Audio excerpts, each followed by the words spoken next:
First Friday. The Friday when we met. Scarlett.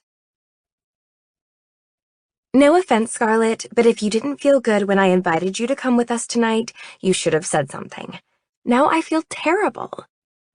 Tessa, a girl I lived next door to in the dorms freshman and sophomore year, and remained friends with, flips her perfectly coiffed hair, eyeing up my soft sweater, the one I always wear when I'm getting over a cold, or sick, because it's cozy, oversized, and comforting. It's more appropriate for a bonfire or a night at home than a college party.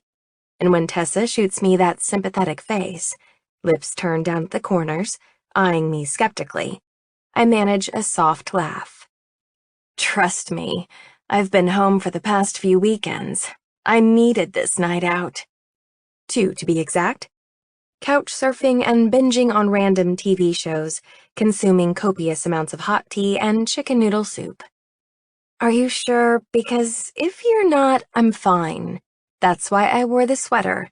It's going to keep me toasty warm tonight so I don't catch a chill. The last thing I want is her changing her plans because of me. But that sweater... Tessa worries her bottom lip, chewing off some of the lipstick. It gets so warm inside those parties.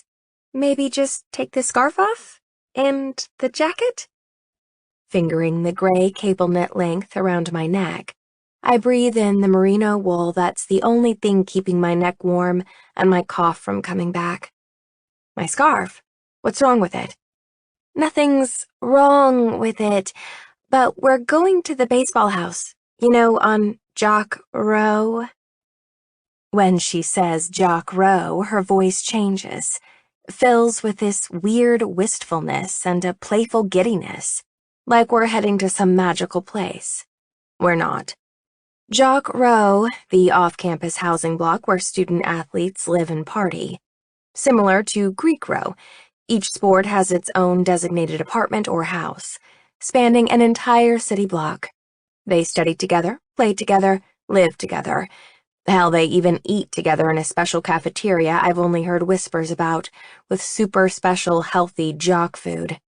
How nice for them. I remember listening to her talk about it in the dorms when we were new students. She'd babble for hours about wanting to date an athlete, explaining which ones she thought were cute, trolling them online, crushing hard, wondering what it was like to date one but never having the lady balls to go to one of their parties. Well, we have the courage now.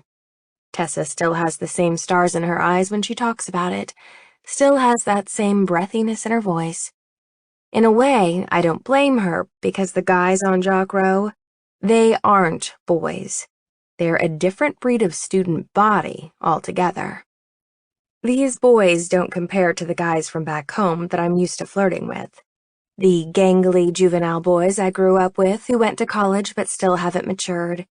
They are nothing like the boys of Jock Row. Not physically, not mentally.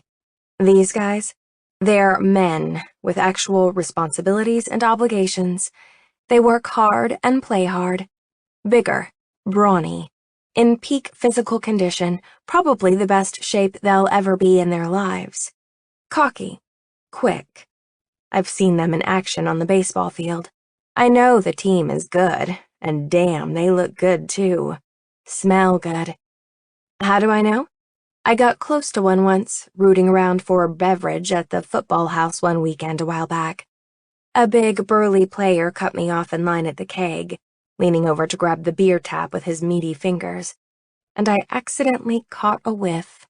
A long, deep whiff, one that ended with an internal that only comes when we appreciate something truly delicious.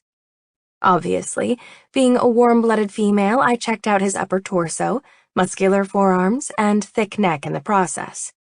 Like every other female in the room with a set of functioning eyes had been doing. Every female, like Tessa and her roommate Cameron, who's still in their bathroom primping. I know what these two want. They're hoping to sink their hot pink talons into some unsuspecting athlete. They're older, wiser, and more confident. They're also wearing less clothes. Tonight, Tess has been prattling on about the baseball team's catcher. She bumped into him earlier this week on campus and has been social media stalking him since. Discovered that if she timed it just right, he'd be walking out of the science building at the same time she'd be walking out of the International Studies building. Guess I can't fault her. I've laid eyes on the guy a few times myself and don't blame her for fawning over him. He's dark, brooding, and extremely good-looking, plus Latino to boot. Muy caliente. Please trust me, Tessa is saying. I'm no nursing major, but I know this. If you wear that outfit to the party, you're going to have a stroke, and there won't be anyone there to revive you. You don't think there will be any pre-med students there? Poof, no. They're probably studying right now. Thank God. Saving lives takes some learn-ed learning. She doesn't get my joke. I'm serious, Scarlett. You're literally going to die if you wear that. Plus... Her sentence trails off. Blue eyes, the color of ocean breeze contact lenses, raking up and down my body for the second time, cringing when they reach my scarf. She hates my outfit, but is too sweet to tell me. Do you not like my outfit? It might be freezing outside, but it's not going to be cold inside. The house is hot, and the guys are hotter. I wrap the scarf tighter, giving her arm a gentle pat. We're walking there, and it's freezing, and I've been sick. I love you, Tess, but I'm not jeopardizing my health for one party.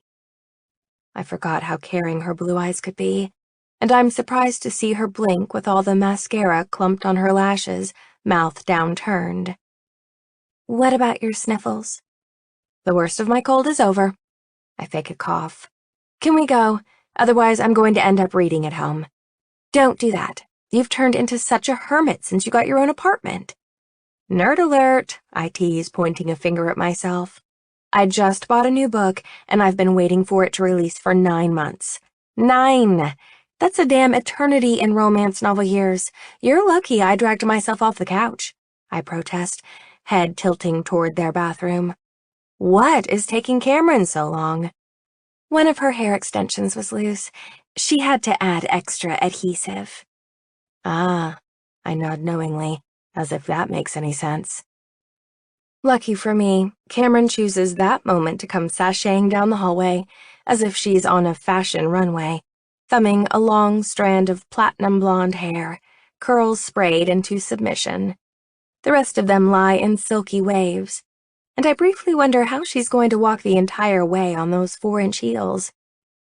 Dark eyes, glossy lips, and black dress, Cam is ready to hit the row. Finally. She halts when she sees me, pointing an accusatory finger at my boots, practically hisses. You are not wearing that outfit, it's butt ugly. Tessa pipes up. Save your breath. If we make her change, she won't come out with us, and I haven't seen her in ages. Aw, you are too sweet. I wrap an arm around her slim waist, squeezing her in a side hug.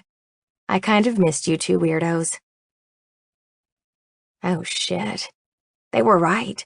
I'm sweltering, and this entire outfit was a terrible idea. Why didn't they try harder to make me change into something new? I swear, Tessa is an abysmal friend. I'm dying. I'm going to have heat stroke. It's hot as Hades, the 100 bodies overcrowding the small space, creating a blasted inferno despite the freezing temperatures outdoors. I pull off my jacket, have no choice but to loosen the scarf clinging to my perspiring neck, a second skin, damp with my sweat. Jerking at the end of it with my left hand, I pull it slack, lifting it over my head, relieving myself of one round mohair loop after another, stuff the entire thing in my purse, which is more of a cumbersome tote, all the while holding a red cup in my right hand. Drinking tonight wouldn't be doing myself any favors with this cold still lingering, so it's copious amounts of water disguised as alcohol instead.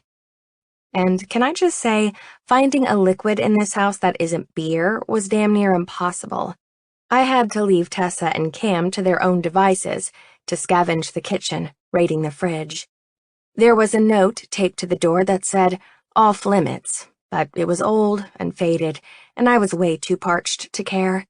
Inside, a treasure trove of water, juice, and power beverages, even some protein shakes. Snagging 2 bottles of ice-cold water, one for now and one for later, I stuffed them into my tote, grateful I had a purse along and wondering why they don't have water at the makeshift bar in their living room. Is it stealing if the fridge was open? I meander from room to room, searching for the 2 blondes I came here with, their pretty blonde heads having gone astray in the short amount of time it took for me to find 2 water bottles. I fidget, airing myself out by tugging at the neckline of my sweater, and take a few refreshing sips of my pilfered beverage. Cold, delicious. I fan myself idly, standing off to one side of the living room, doing my best not to faint dead away. A melodramatic statement, even for me. But if I manage not to pass out from overheating, it will be a damn miracle. 3 more sweeps of the room, and I locate them near the front windows. My upper torso is so unbelievably itchy. Stupid and scorching. I'm sweaty and irritable, and, oh my freaking God, why am I freaking wearing this? I slide a finger inside the furry collar to alleviate my crawling skin, lower my body temperature, giving it yet another tug. But it's no use. I'm boiling in this godforsaken potato sack. I need the porch. No one hears my loud sigh over the music. How could they? It's turned up so loud the windows shake with the bass, floor quaking with tiny vibrations. Hating myself just a little bit, I join the girls. They're both having more fun and better luck tonight than I, cloistered in a huddle and chatting it up with 2 insanely attractive young men. Tessa is batting her lash extensions at the blonde one. He's a tall, lanky guy, his winning feature a lazy smile he's freely throwing her way. Perfect teeth. Boyish, in a way, but I can see why she's attracted to him, though my type is more rugged and rough around the edges. Someone large and strapping with a killer personality would win me over in a heartbeat. Hey guys, thought I lost you. I raise my water and take a long, refreshing drag. What did I miss? Scar, this is Derek and Ben, Tessa says, introducing us. They're both on the team. Guys, this is Scarlett. I'm sorry, which team are we talking about? I can't help teasing, just can't. The baseball team, the dark-haired guy mutters, running his brown gaze up and down my outfit. He's not entertained, not in the least, and stares at me like I'm an idiot. Huh. Can't please everyone, I guess. We were just about to take a selfie, Cameron adds. Scar, will you take it for us? She unceremoniously thrusts her phone at me, fluffing her beautiful wavy hair. I fiddle with the flash, flipping the camera toward me and sticking out my tongue before clicking away. Take a few selfies before riding the camera and getting down to the business at hand. Would you quit screwing around? Tessa prompts through clenched teeth, lips curved into a seductive smile. I can't keep my face like this much longer. You can delete those. I thumb through the pictures before turning the camera back on my friends. Well, not this one. I look adorable. Can you text it to me? I giggle. Everyone say, balls! I take another 6 photos before slapping the cell into Cameron's waiting palm. She immediately starts shuffling through them, dissecting herself in every one, huge smile plastered on her pretty face. So, it turns out you were right about the sweater. I give Tessa a bump with my hip. I don't know about you guys, but I'm ready to get going. Everyone stares. I'm hot and itchy, but thank God it's not a rash, haha. I'm the only one who laughs.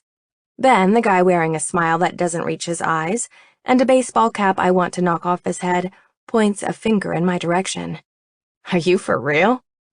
You have no idea how hot this shirt is, buddy. I pull a long face, emphasizing my plight. Hold up my hands and mock defeat. We've been here a few hours, and I wouldn't hate it if we left. That's all I'm saying. How bad are you feeling, really? She reaches to feel my forehead. You do feel warm, but it could just be the temperature in here. Guys, we came together and we should leave together. Tessa here can't leave until she helps me with my little problem, Ben says, eyes dropping down into her cleavage. Little problem? My eyes drop unceremoniously down to the crotch of his jeans. My phone. He holds his jet black cell in front of him like an offering. Tessa's blue eyes land on the illuminated screen, her teeth raking across her bottom lip playfully. There's a problem with it. What's wrong? She asks, tilting her head. I keep searching and searching, but can't find the number I'm looking for. His big hand palms the device, thumb stroking up and down the screen. And I think he's trying to be sexy. Or something. What number? Tessa coos.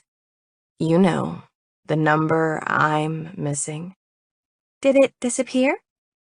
No, baby. I'm trying to put it in here. His thumb slides up and down the flat surface, stroking idly. But is it— Oh my God, I can't take it anymore. I get it. I step forward to finish the tease he's trying his damnedest to deliver, dragging out the pickup line in a painfully slow fashion. There's a problem with his phone, Tess, because your number isn't in it. Huh. Tessa wrinkles her brow, confused, while the guy stares me down, mouth set into a hard line. I pull a face like a grade school student who's just blurted out the answer in class without raising their hand. My cheeks getting hotter. Clearing my throat, I'm too embarrassed to glance up at Ben. Tessa, it's, a pickup line. It goes like this. I lower my voice, doing my best impression of a man. There's something wrong with my phone because your name isn't in it. My head wobbles back and forth as I deliver the moronic sentence. Get it? I read it online, probably BuzzFeed. There was this whole long list of the world's shittiest pickup lines, and that one topped it. When I do happen to glance up, it's into a set of scowling eyes. Don't get mad. I awkwardly laugh, pulling at my neckline. Get better lines. Those are awful. My flirtatious giggle goes unappreciated. Oh, come on, I'm trying to help you. That was a pro tip. The guy opens his mouth. Do you not realize you're a fucking buzzkill? What the hell are you wearing? His tone is no longer friendly, no longer flirty. He's no longer interested in being a team player. I've unintentionally pissed him off by stealing his thunder. Tessa, bless her kind heart, breaks through the tension with a light-hearted laugh, giving Benny Boy a few flirtatious pats on the cheek, diverts his attention. You want my number? She sounds positively giddy. Why didn't you just say so, silly? She plucks the phone out of his hands, tapping her digits into the contacts as he shoots another distrustful glance in my direction. Looks down his nose at me. I clutch my cup tighter. It wasn't my intention to offend or piss anyone off. All I want to do is have a good time and laugh a little after being sick for so long. Is that a crime? He's certainly staring at me like it is. You know what you could do, Stacy? Derek intentionally butchers my name. I can see in his steely gaze that he's trying to belittle me, the dickhead. Run along and get yourself another beer. He's on his tiptoes, pretending to stare down into my red cup. Looks like yours is half empty. Ben nods, drinking from his cup. We'd hate for our guests to be thirsty, especially the ones who need booze the most. You're not trying to get rid of me, are you? My laugh is nervous. Us? He manages to look affronted. No, babe, I live here. It's my job to make sure everyone is having a good time, and you definitely don't seem like a good time. Haha. I catch his dig, try not to let it sting. I'm good, but thank you for the offer. I swirl the contents of my cup, peering into it with one eye closed. Besides, this isn't beer. It's water with a little lemon, and it's still pretty cold. Water? I scrunch up my nose. Yeah, I'm not really much of a drinker, and I've been sick, so is it really a smart idea to get drunk? My chin goes up a notch.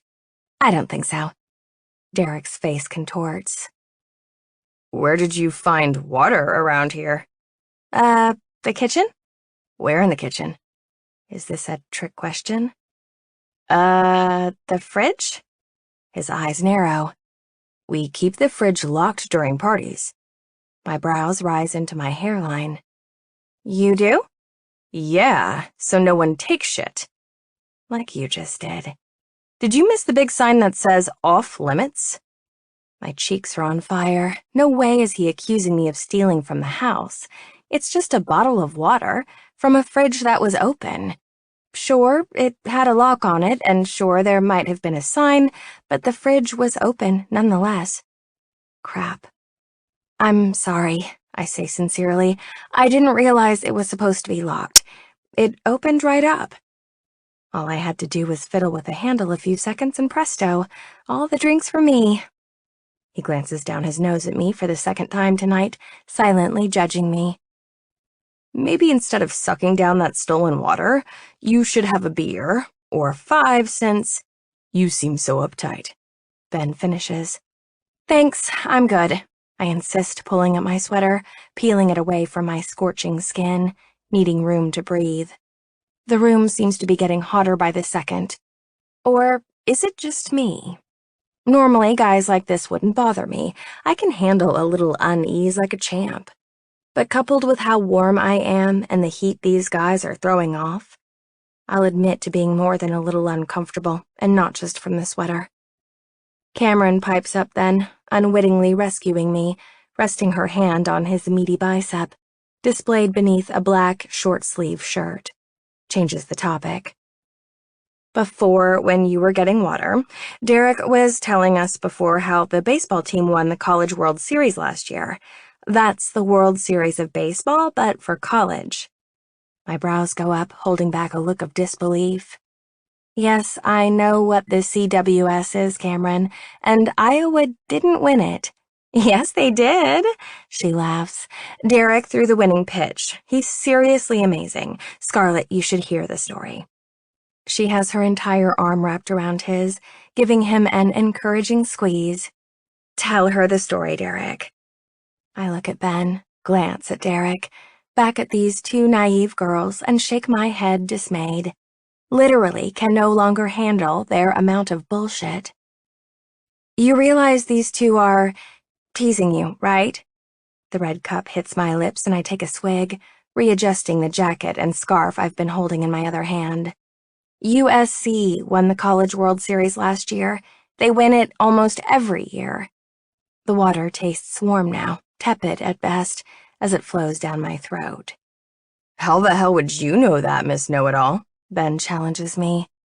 Miss Know-It-All? Wow, I don't think anyone has ever called me that a day in my life. My dad, he's not a huge fan of Major League Baseball, but he loves watching college ball. Loves it. I tap my chin with a forefinger. I remember last summer, he had the damn finals on for an entire week, on every TV in the house. We all had to watch that dumb game, no offense. The College World Series is in June, right? I think I'm remembering that right. When my sentence trails off, Derek jerks his head in a terse nod at Ben, crossing his arms and spreading his legs in a defensive pose. Raises his brows, nods toward the kitchen. Anyway, I chatter in an attempt to redeem myself, filling the silence with my babble. I just remember being home and my dad watching that game. The highlights would be on when I left for work, and the game would be on when I got home from work.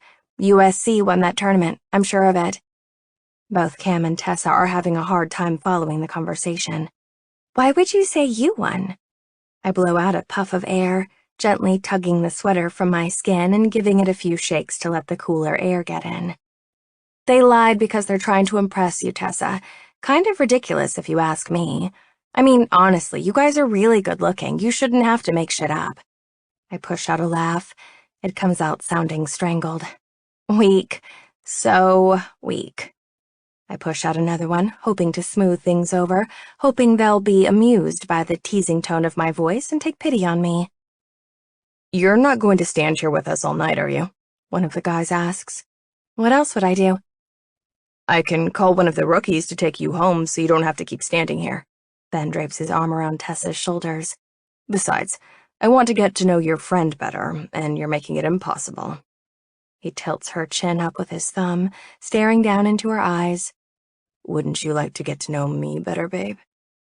Tessa nods dumbly. Damn her. I swallow the lump in my throat.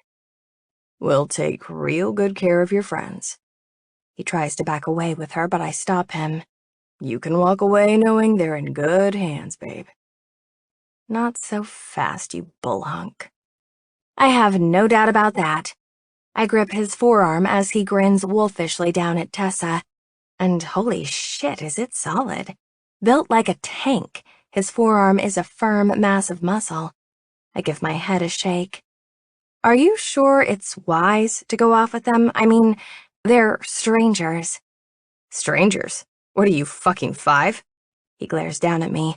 What's in that water that's making you so goddamn bitchy? Tess and Cameron volley back and forth between us, eyes wide as saucers. A little horrified, a little tipsy, a lot excited, and gorgeously clueless. I can hardly believe these two Neanderthals are turning my friends on. But they are. I can tell by the looks on both their enthralled faces. Shit. My friendship is no match for an athletic pedigree, great body, and handsome face. So I stand my ground, having nothing to lose. These girls are not leaving with me when I go. You did not just call me bitchy. No one has ever called me that, not once, and if I wasn't so pissed off, I might be embarrassed. All I'm trying to do is enjoy my night out, but these assholes are making it impossible. All because, in some sick way, they see me as ruining their chances. Don't call her bitchy, Ben, it's mean. Tessa scolds, narrowing her eyes and smacking at his arm. Her palms rest there, fingers doing a thorough pat-down of his skin. You should apologize. He rolls his neck, getting the kinks out, his big brown eyes rolling toward the ceiling. If it's not the sobriety making her act this way, it must be that butt-ugly sweater. I glance down at my beige mohair garment, affronted. I was cold, and I was sick. Aren't you fucking hot? Is that what's making you run your mouth? Yeah, I admit begrudgingly, shoulders slouching. Maybe. You should go outside then and get some fresh air. Fresh air does sound better than standing in front of these idiots, putting up with their insults. Ben casually arches a brow, and the guys exchange another glance. So damn shady. I watch as he casually eases out of the conversation and disappears into the crowd, causing Cameron's bottom lip to jut out in a pout. Arms cross, boobs rise above the low neckline of her shirt. What did you say your name was? Derek asks me. My arms cross defensively. Stacy. His face is a blank canvas, impassive, stony, and directed at me. Are you going to tell me your name again or not? Because if you don't, I'll just give you a nickname. I have a pretty good one already, right up here. He taps his skull. I make a humph sound they probably can't hear over the noise. Scarlet. His mouth curves. Sober Scarlet. Oh, so you think you're clever now, 'cause you can alliterate? I hold up my red plastic cup, not bothering to hold back the biting comment on my tongue. Got any other set of skills? I wish I didn't sound so defensive, but these guys are bringing out the worst in me. You wouldn't know what to do with my other set of skills. He chuckles, pleased with his innuendo, thinks he's being clever. Tessa must agree because the cheesy line throws her into a giggle fit. Gross, Tessa. Just, no. Get better taste in men. Honestly, what is it with these guys? Bunch of douchey jockholes congregating in one small space. The room lacks oxygen. That must be why they're acting like assholes. I smirk at my own joke, but I'm still unable to figure out why Tessa and Cam find these idiots so damn charming, especially with how rude they are. Crude and unoriginal, Ben and Derek have one modicum of sense between them. I can tell by the cold glint in Derek's eye that he's a colossal asshole and is reining it in for my friend's benefit. Never have I ever met a bigger pair of douchebags. I sigh into my water cup. What a shame. God wasted all that talent and those incredible bodies on these two creeps. Amazing bodies, average personalities. What dicks. Derek's face goes from a scowl to a megawatt smile when his buddy Ben reappears. Heads up, cockblocker, the cavalry has arrived. Cavalry? Cockblocker? I glance around. Is he talking to me? He must be drunk. From behind, I feel a large hand gently gripping my shoulder, the sizzling weight of a heavy palm, and splayed fingers reheating my upper torso. Surprised that someone is touching me from behind, my head swerves, gaze settling on a large, tan hand with square-tipped fingers covering my shoulder. Short nails, rough pads, manly. My eyes trail up, following the arm attached to that hand, travel upward, over a muscular bare forearm, lift their way to a set of wide shoulders, meet an unsettling pair of curious green eyes, a strong, straight nose, full downturned mouth, 5 o'clock shadow. The human attached to the massive paw is just as handsome as the others, not in a beautiful way like some athletes tend to be, but good-looking just the same. Add in the fact that he's the only other human here not wearing a ridiculous Halloween costume. Major points. Imposing and intense, his gaze beams down as his fingers give my shoulder a light squeeze, refocusing my attention on his face. His eyes are a diluted green, crinkled at the corners with laugh lines, like he smiles easily when he's not glowering at people. Pillow-soft lips set in an unreadable, unhappy line. He's irritated, but not in the same way his friends are. I can tell immediately that he's friendlier, but right now he definitely means business. Holy crap, is he intense. Broody. I wonder what his problem is, and why he's got my shoulder in a vice. What is it with these damn baseball guys? Why are they so grumpy? Did someone piss on their third-place trophies? My eyes widen when he dips his torso to get closer. Warm breath brushing the outer shell of my ear, leans down, broad chest grazing my back as that exquisite, pouty mouth speaks slowly into my cerebellum, reverberates down my spine. Can you follow me for a quick second? I gotta talk to you. I shiver, inhale. Of course I do. Because he's wearing cologne and it smells good, and I can't stop myself. It's what I do. Where do you want to talk? My eyes stray to the front door, to the staircase leading to the second floor, to the kitchen where I filched the water inside my cup and the bottle inside my bag, to the screened porch out back. Cameron watches the exchange with rapid interest, eyes wide as mine, mouth twitching. She's practically drooling, licking her lips. Over by the front door? This won't take more than a few seconds. It's too loud near the speakers to say what I have to say. What the hell could he possibly want? And why is he so damn handsome? I stare at the pronounced bow curving the top of his lip. God, his voice. It's deep and clear. Even with the pumping bass in the background, I can hear every syllable, the timbre sending an extra shiver of exhilaration down my spine. Just so you know, I'm fluent in karate. Fluent in karate? He deadpans, knowing I'm totally full of shit. You don't say. I slice the air with my hands for good measure. Yes, so make this quick. Warning bells go off inside my head, niggling at me. Yet I trail along, curiosity and attraction getting the best of me. What could this guy possibly want? God, what kind of idiot is persuaded so easily by a handsome face and sexy voice? Me, that's what kind of idiot. Me, I am. I want to see what this cute guy wants and what's going to come out of that pretty perfect mouth of his. What's the harm in following him to the corner of the room? I mean, it's the corner of the room. We're not going outside, and he's not taking me to one of the bedrooms. He can't try anything in a room full of people. Plus, I took self-defense last semester, so I know where to knee a man to knock his ass down. Right in the balls. Grinning, I glance over my shoulder at Derek, at Ben, roll my eyes at them both. I'll hear you out, but no funny business or I'll scream. Funny business. His tone is bored. Yeah, you know, assault. Jesus, I'm not going to assault you. Could you lower your voice? He glances around us to make sure no one heard, gauging the distance between the crowd and us. Stay close, yeah? Yeah, whatever. I nod, giving Tessa and Cam one last sidelong glance before prancing off after the stranger. They nod enthusiastically, encouraging me, ogling him, giggling.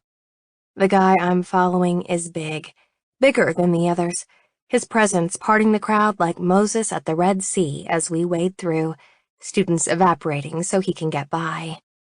Who the hell is this guy? I follow, gaze trained on his broad back. His muscles are unmistakably defined beneath his t-shirt, straining with every step he takes, every fluid movement, the cords of his neck visibly tense. He has rich brown hair, lightened by the sun at the top, the back recently trimmed, lines precise.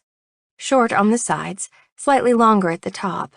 It's a mop top I could easily imagine a girl running her fingers through.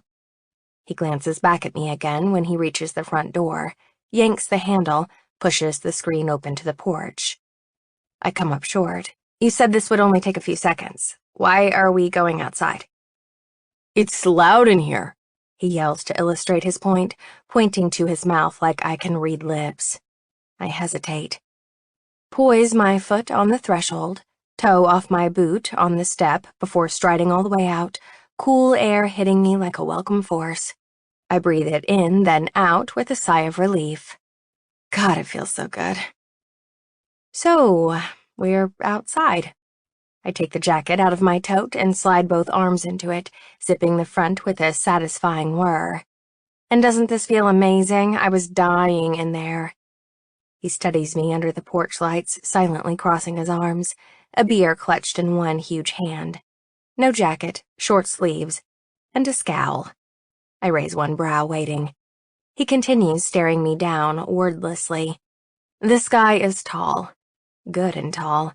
Legs spread slightly, bulky arms crossed defensively. What I imagine a powerful baseball player stance to be, except without the uniform or glove. I can't take it anymore. What's up? Did you see me across the room and decided I was irresistible? You just had to talk to me? Haha. Don't tell me. You can't resist a fuzzy brown sweater. I try for brave and nonchalant, but my nerves betray me and my voice quivers. His nose dips down, those brawny arms uncrossing, the cords in his forearms stretching. Clasps his hands together like two giant cymbals, the noise echoing in the quiet yard. So I'm just going to throw it down, all right? It's nothing personal. Nothing good comes from sentences that begin with, "It's nothing personal," which is just a generic form of, "It's not you, it's me." It's like this, he continues. The guys decided that for the rest of the night, you're not allowed back in the house. I'm sorry, what? My voice raises a few octaves above my normal tone. Why? His voice also goes up a few decibels. The guys decided that for the rest of the night, you're not allowed. I put my hand up so he'll shut his gorgeous face. Why? What do you mean, why? Isn't it obvious? No. If I knew, I wouldn't have been dumb enough to follow you out here, would I? I'm not fucking around, sorry. You can't go back. You're being booted for the night. Booted? I snort. By who? By the guys. By me. And who are you? I'm their fearless leader, and the unlucky bastard that drew the short straw. My nose crinkles like I've just swallowed a Sour Patch Kid. And what the hell is that supposed to mean? It means you were running interference and it's driving my friends fucking nuts. They want you gone. Hope you have all your personal shit. He smiles, eyes catching the tote bag hanging off my shoulder. Never mind. I see you brought a giant fucking suitcase along with you. Are you for real right now? Crap, now I sound like that asshole Derek. Yeah, I'm like, for real. He imitates an airhead, fake twirling an invisible lock of long hair, lobbing his head from side to side rudely. I'm not stupid. You don't have to be a jerk. But what gives you the right to cockblocker? I'm sorry, what? That's what they called you, cockblocker. You should have just left well enough alone. All you did by running interference was piss off Ben and Derek. Running interference? I was making small talk, not that those meatheads would know the difference. Without warning, he plucks the red plastic cup from my fingers, sniffing the contents with that great Greek nose of his. What's in here? Vodka? He inhales inside the cup again, taking a good long whiff, the way I sniffed him earlier, sticking his nose all the way in. What the hell is this? Boring juice? My lip twitches because the way his nose twitches is kind of cute, and I try not to smile. No, it's water. Huh. Just water? He looks mildly entertained, thick eyebrows raised into his hairline. Well, now it's kind of starting to make sense. My chin goes up a notch. Your friends are ridiculous, you know that, right? It's not my fault they can't take a joke. Yeah, well, they've decided you're grade A pain in their ass. He pauses, giving the yard another once-over. Cockblocker. His laugh is low and deep as he recalls the nickname. Please don't call me that. It's insulting, even though it doesn't surprise me. You're messing with their game. Their game? Do people actually still use that term? I snort, so unladylike, unable to stop the sound from coming out of my nose. Charming, I know. Your friends have no game, unless you give points for lies. They weren't impressing anyone. His laugh echoes down into the yard. Let's face it, they were impressing your friends. He's got me there. Tessa is too sweet for her own damn good, okay? Why am I telling him this? And Cameron just wants... I clamp my mouth shut. Just wants to get laid? No! Just wants a jock notch on her bedpost? Stop. Now you're just trying to find creative ways to say get laid. And I'm not supposed to be enjoying myself out here, damn it. I'm pissed at this guy. He literally just kicked me out of a house party. I will not allow myself to be charmed, no matter how funny he is. His shoulders shake in a quick shiver as he throws a thumb over his shoulder. Want to tell me what it was Wilson and Fitzgerald were lying about back there? Does it matter? No. But he's curious. I can see it in his eyes as he stares at me from across the porch, brow still imposingly arched. He's not entirely bored. Look, I begin, hefting my bag. The pickup lines were terrible, and I couldn't resist giving Derek shit about it, if you must know the truth.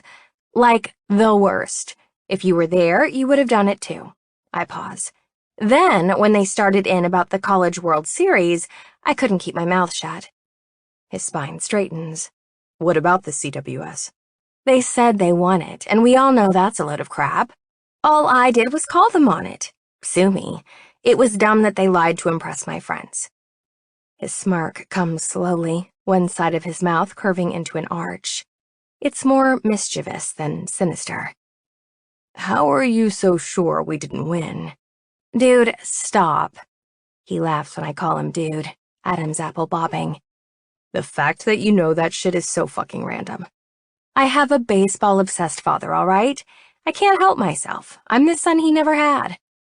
Inside my warm jacket, my shoulders move up and down in a tiny shrug. Maybe remembering weird facts is my stupid human trick. The guy's eyes stray to the window of the house, gazing through. Look, I hate to be rude, but can you do me a favor and leave? It's cold and I'm freezing my balls off. I will my eyes not to stray down to the front of his jeans, to his zipper, to his balls. So this is real? You're seriously kicking me out? His nod is authoritative. Yep, this is me, seriously kicking your scrawny ass out. I do not have a scrawny ass. That is the dumbest thing I've ever heard anyone say. Stick around long enough and it won't be. He's laughing at himself again. I say some pretty stupid shit. You're kind of an asshole.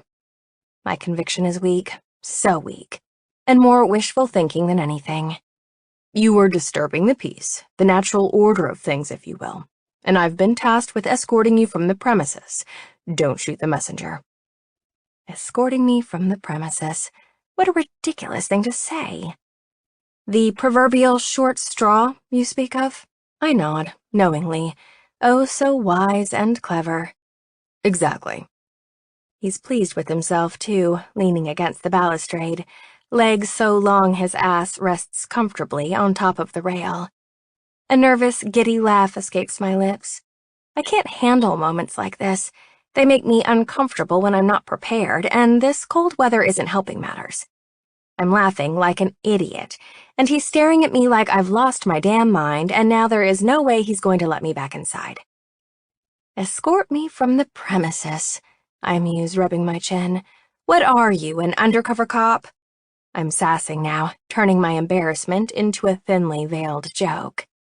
Except, if this is a joke, it isn't funny. Not at all. It's awkward and inconvenient, and we're out here on the porch in the cold, shivering. Locked in a battle of wills, neither one willing to bend, my teeth chattering the slightest bit. Thoughts straying from his handsome face to the warm scarf buried in my bag.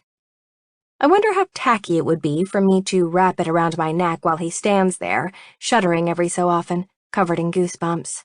Can I at least go back inside and tell my friends you're kicking me out? Nope. He obnoxiously pops the pea. I'm under strict orders not to let you back in. Whose strict orders? Mine. Why are you arguing? One mammoth paw scratches across his stupidly sexy square jaw. It's not helping your case. Oh, I have a case now? I ask sarcastically with an eye roll heavenward. Is this a court of law, or have I somehow entered a special kind of purgatory? His smile widens. If I were actually an undercover cop, I'd have you arrested for resisting an officer. Is that a thing? Resisting an officer? Hell yeah, it is. He smirks, and God, is he cute. Really, really cute. Handsome. I glance down at my shoes, shuffling my feet, then out toward the street to stop myself from staring directly at his white teeth and chiseled jaw and stupid sparkling eyes. What a cliché he turned out to be. Jerk. Please, just let me run inside. I try not to beg. I'll be quick like a bunny and tell them I'm leaving? Quick like a bunny? He rubs his jaw, the unshaven scruff scratching. That I might pay to see. I bat my eyelashes, wishing I at least threw on one coat of mascara before leaving the house tonight. My face is naked and fresh, not likely to bend any guy to my will, let alone this one. Please? Let's try this again. Are you watching my lips? Are you paying attention? Because I'm only going to say this one more time. I nod, eyes glued to his gorgeous mouth. I'm listening. You are not going back inside. His eyes trek the length of my zipper, searching for the pockets at my sides. If you have a phone tucked away in there, get it out and text your friends. See if they give a shit you're gone. Go ahead. I will. A low chuckle. What are you waiting for? Why is he being like this?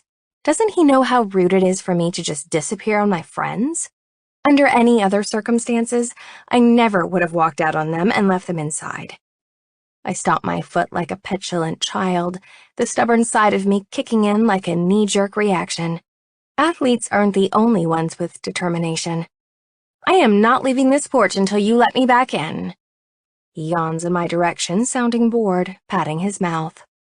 Why are you being so dramatic? You're worse than my 4-year-old cousin. Because this goes against my... I search for the appropriate words. Civil rights. This goes against your civil rights. He deadpans dryly, lip curving. Now you just sound crazy. You can't kick me out. Now you're cock-blocking me from kicking you out? Do you not see the irony here? I narrow my eyes. Stop trying to make me laugh. It won't work. But it's so easy. I'm not standing out on this porch while my girlfriends are being taken advantage of inside. I'm not abandoning them. He drones. I can guarantee you it's the other way around. What's that supposed to mean? You don't think those chicks inside aren't taking advantage of the situation? He throws a thumb over his shoulders, toward the house. No, I don't think they're taking advantage of the situation. They have no clue what's going on. In fact, they probably thought you were going to hit on me and they weren't going to stand in your way. See how easy it is to divert your attention? You're like a cute, fuzzy brown squirrel with no nut. Was that the point? He hugs himself, moving his hands up and down his arms. Real talk. If you don't leave this property, I'll end up babysitting you, and that's not how I want to kill time on a Friday night. I pretend to ignore him, a knot of guilt tightening my stomach. His teeth rake over his bottom lip, back and forth, gleaming white as he studies me. Fine. His sigh is resigned. While you stand here being stubborn, I'll be over on the stairs ignoring you while you ignore me. Removing his cell from the back pocket of his jeans, he holds it up, thumb sliding across the screen, the glow illuminating his inconveniently attractive face. He twists his wrist in my direction, wiggling his finger in small circles.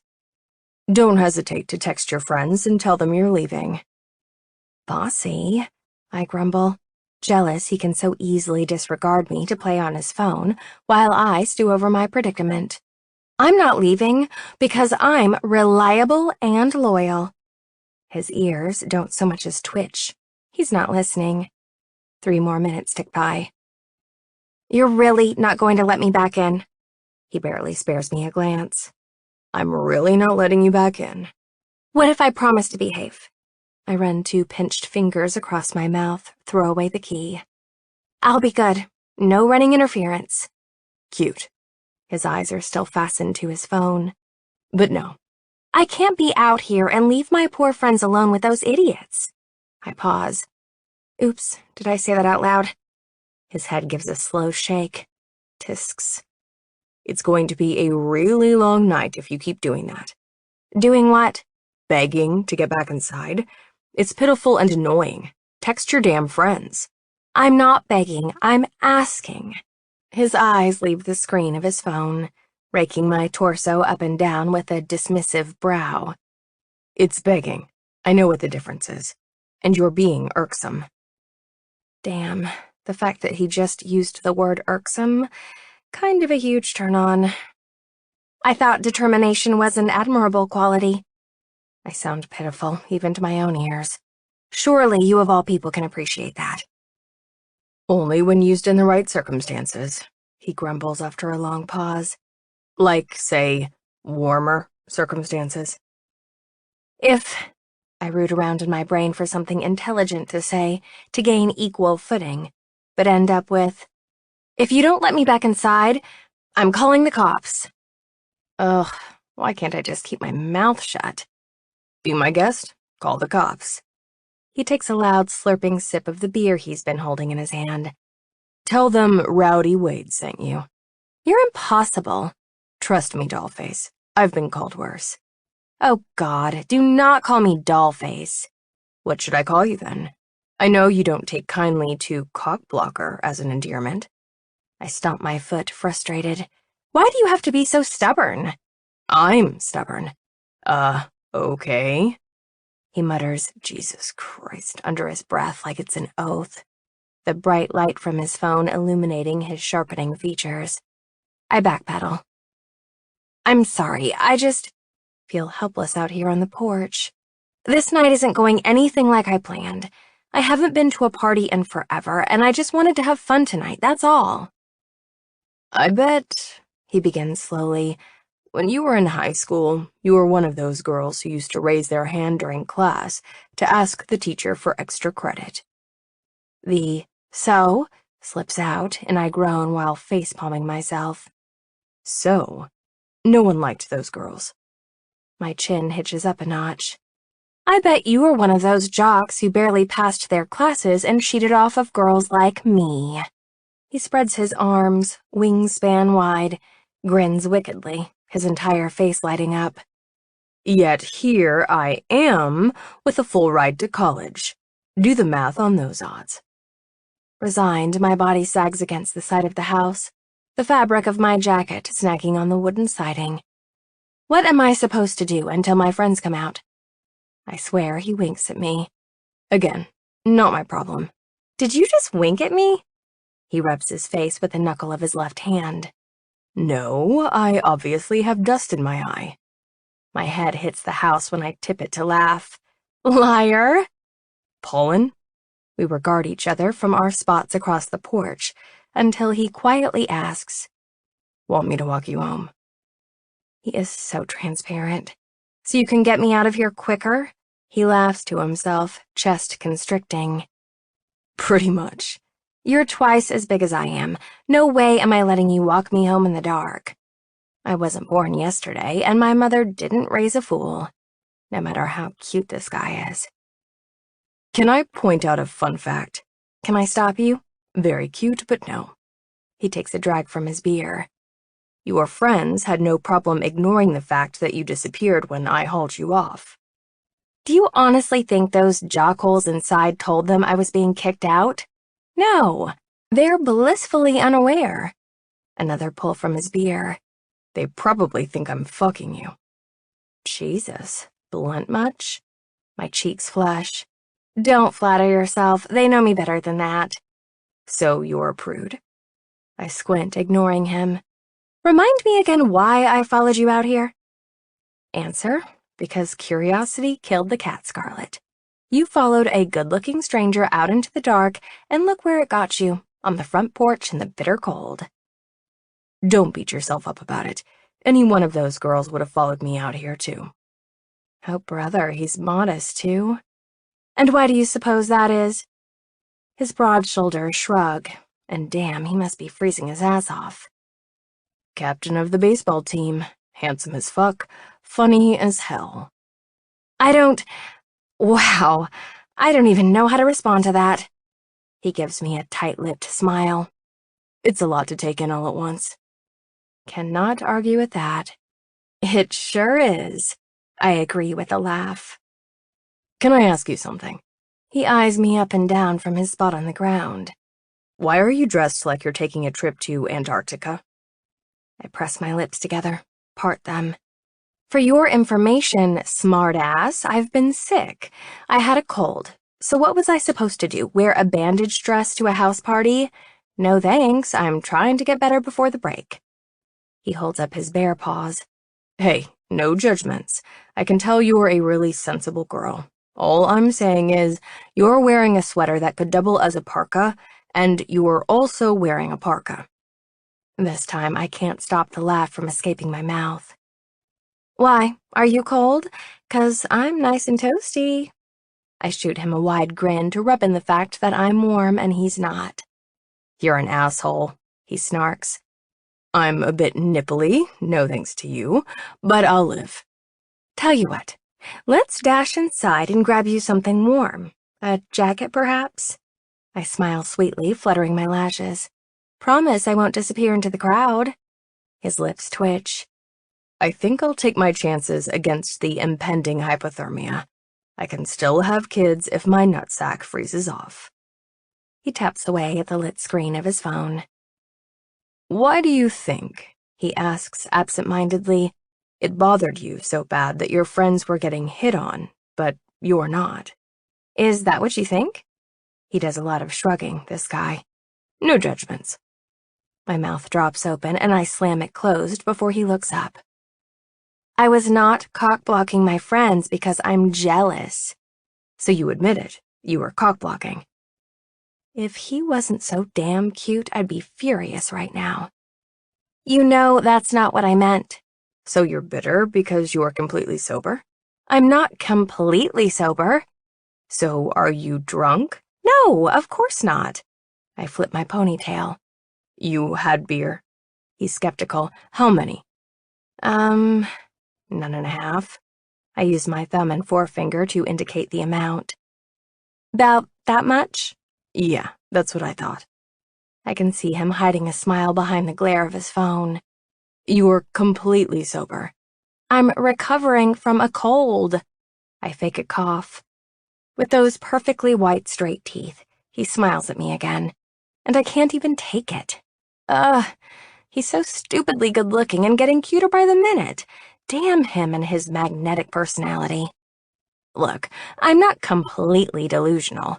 I give the guy credit for not being a complete douchebag. Scale of 1 to 10 on the jockhole scale? 6. And that's only because he kicked me out. Far be it from me to point out the obvious, but I bet you wouldn't be so uptight if you had a few drops of alcohol inside you. Might be more pleasant out here for both of us, yeah? That's what your friends were saying, and you know my opinion of them. You're a little uptight. He squints over, shielding his eyes against the porch light shining in his face. Hasn't anyone told you that before? You know nothing about me. I reach down for the red plastic cup I abandoned a few minutes ago, so I have something to do with my hands. What would make you say I'm uptight? What's this oh-so-accurate assessment based on? Let me count the ways, he hums, setting his beer bottle on the step, tapping the fingers of his right hand with his left, counting. 1, I'm on this porch when I could be partying because you won't stop cock-blocking. 2, you're wearing a fucking bear rug to a party. 3, you're drinking water. 4, you admitted to asking for extra credit in high school. 5, you won't stop arguing. The smile teasing my lips couldn't be more inconvenient. The bastard holds up his hand, wiggling 5 large fingers. All signs point to uptight. Fine, I can't even be mad, because that was all very accurate. I raise a finger. But first off, your buddies didn't give me a chance to redeem myself before sending over their henchmen to axe me. And second, the cheeky ass leans his head against the newel post, coyly pinning me down with a lazy smile. I try not to stare at the huge arms crossed over his hard chest. Secondly, your friends were lame and not at all funny. They're lucky they're athletes, because if not, they'd probably never get laid. This makes him laugh. I seriously doubt that. I continue ranting. Their conversation would have bored me to tears, mind-numbingly dull and unimaginative. I pause. Can you imagine what they'd be like in... I clamp my lips shut. He leans in, waiting, baiting me, prompting me to finish. Can you imagine what they'd be like in... He pauses, then tries again. In... He unfolds his giant body from the steps, rising to his full height, brushes off his jeans as if they are covered in dust. Go on, say it. Would you stop that? I'm not going there with you. I just want to hear you say bed. Fuck, I must be bored if I want to play word association games. Jesus. I can fill in the blanks fine all by myself. Thank you very much. I'm a big boy. He is a big boy. Very big. And for the first time since stepping out onto this porch, I really wonder about him. Where he's from, if we've ever crossed paths on campus. What's he majoring in? He stands over me now by a good 7 inches, lean hips resting against the white railing of the baseball house. Brown hair cut short, tan skin, no doubt from being outdoors all the time, probably on the practice field. Beautifully sculpted lips that should be permanently pressed against someone's mouth. So pouty and defined. His arms. Who is this guy? Curiously, because he seems to be inviting it, my eyes settle on those arms, peruse his wide shoulders, and the muscular deltoids emphasized by his thin compression shirt, the bulge of his biceps and pec muscles, the tips of his nipples hardened from the weather. If he has an issue with me ogling, he doesn't mention it or call me out, instead doing a brisk assessment of his own. Though, admittedly, he won't find much on me to look at with my puffy jacket concealing most of my body. Brown half boots, black leggings, thick, chunky sweater, and the coat covering it all.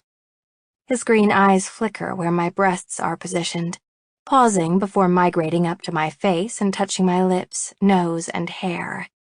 My long dark hair is pulled back tight into a conservative, practical ponytail, almost at the top of my head. More functional for tonight than attractive. Boring, one might suppose. My cheeks get hot as he stares me down. I feel my chest getting blotchy too, though he couldn't possibly see it. Still, I smile. Rowdy. Jesus Christ. She has a dimple in her damn cheek. I'm a sucker for those. She shoots me a tentative smile, ass parked on the stoop, back propped against the wooden siding of the house. It's obvious that she's blushing by the way she ducks her head, glancing down at the floor, the soft glow from the 2 dilapidated lamps illuminating the crown of her head. The porch lights are busted and rusty, needing their bulbs changed, one flickering, the other just about to burn out. It makes the entire place look like a goddamn carnival funhouse, casting a weird glow on the girl's smooth, pale skin and her pretty dimple. Stop staring at it, dipshit. I cast my glance at her outfit, doing my best to analyze her under the dim lights. She must have been sweaty inside the house. I got a good look at her before convincing her to follow me, but I still study her as if seeing her for the first time. Both of her boots are tucked under her legs, and she sits cross-legged on the ground. Blows out a frustrated puff of air that translates into a billowing stream of steam. So, she wraps her puffy-sleeved arms around her knees, hugging them tight, shivers. Now what? Her prim ponytail is jaunty, bobbing when she tilts her head to gaze over at me. Now I babysit you. Lovely, we can bond. I position my large body against the railing, giving it a gentle shake to make sure it's sturdy before resting all my weight on it. It's solid and secure, and is going to get real uncomfortable real fucking fast if I have to stand here all night. The girl raises her brows at me. They appear black in this light, brows full and arched expertly. Have you babysat anyone before? No one I managed to keep alive, I joke. A few cousins my parents forced me to watch a few times. Never would feed them, but would occasionally throw out a dog bone so they wouldn't get hungry. She smiles, dimple denting the smooth right side of her face. Is that what you have planned for me? I raise my empty hands.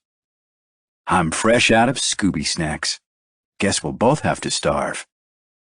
Sorry you have to sit out here. Really? I sound hopeful. No one is forcing you to sit out here. Her light laugh is quiet. Fine. I guess I'm not that sorry. She bites down on her lower lip. I'd be lying if I said I wasn't enjoying your discomfort just a little bit. Gee, thanks. No one has texted me back yet, by the way. Shocker. Your friends haven't texted you back. Nope. She pops the P the same way I did before. Not yet, but I'm sure they will. Nice friends, I mumble just loud enough for her to hear. They actually are, she counters. Give them a break, would you? They're just excited to be here. They let her follow a strange dude outside and she wants me to cut them some slack? Okay. They're just friends or also roommates? Just friends from freshman dorm life? Ah. I don't point out the fact that only a cleat chaser would leave her friend hanging for the chance to snag some baseball cock. What are the odds they're going to cut the evening short and come looking for you? On a scale of 1 to 10? Sure. 2? Her laugh comes easy.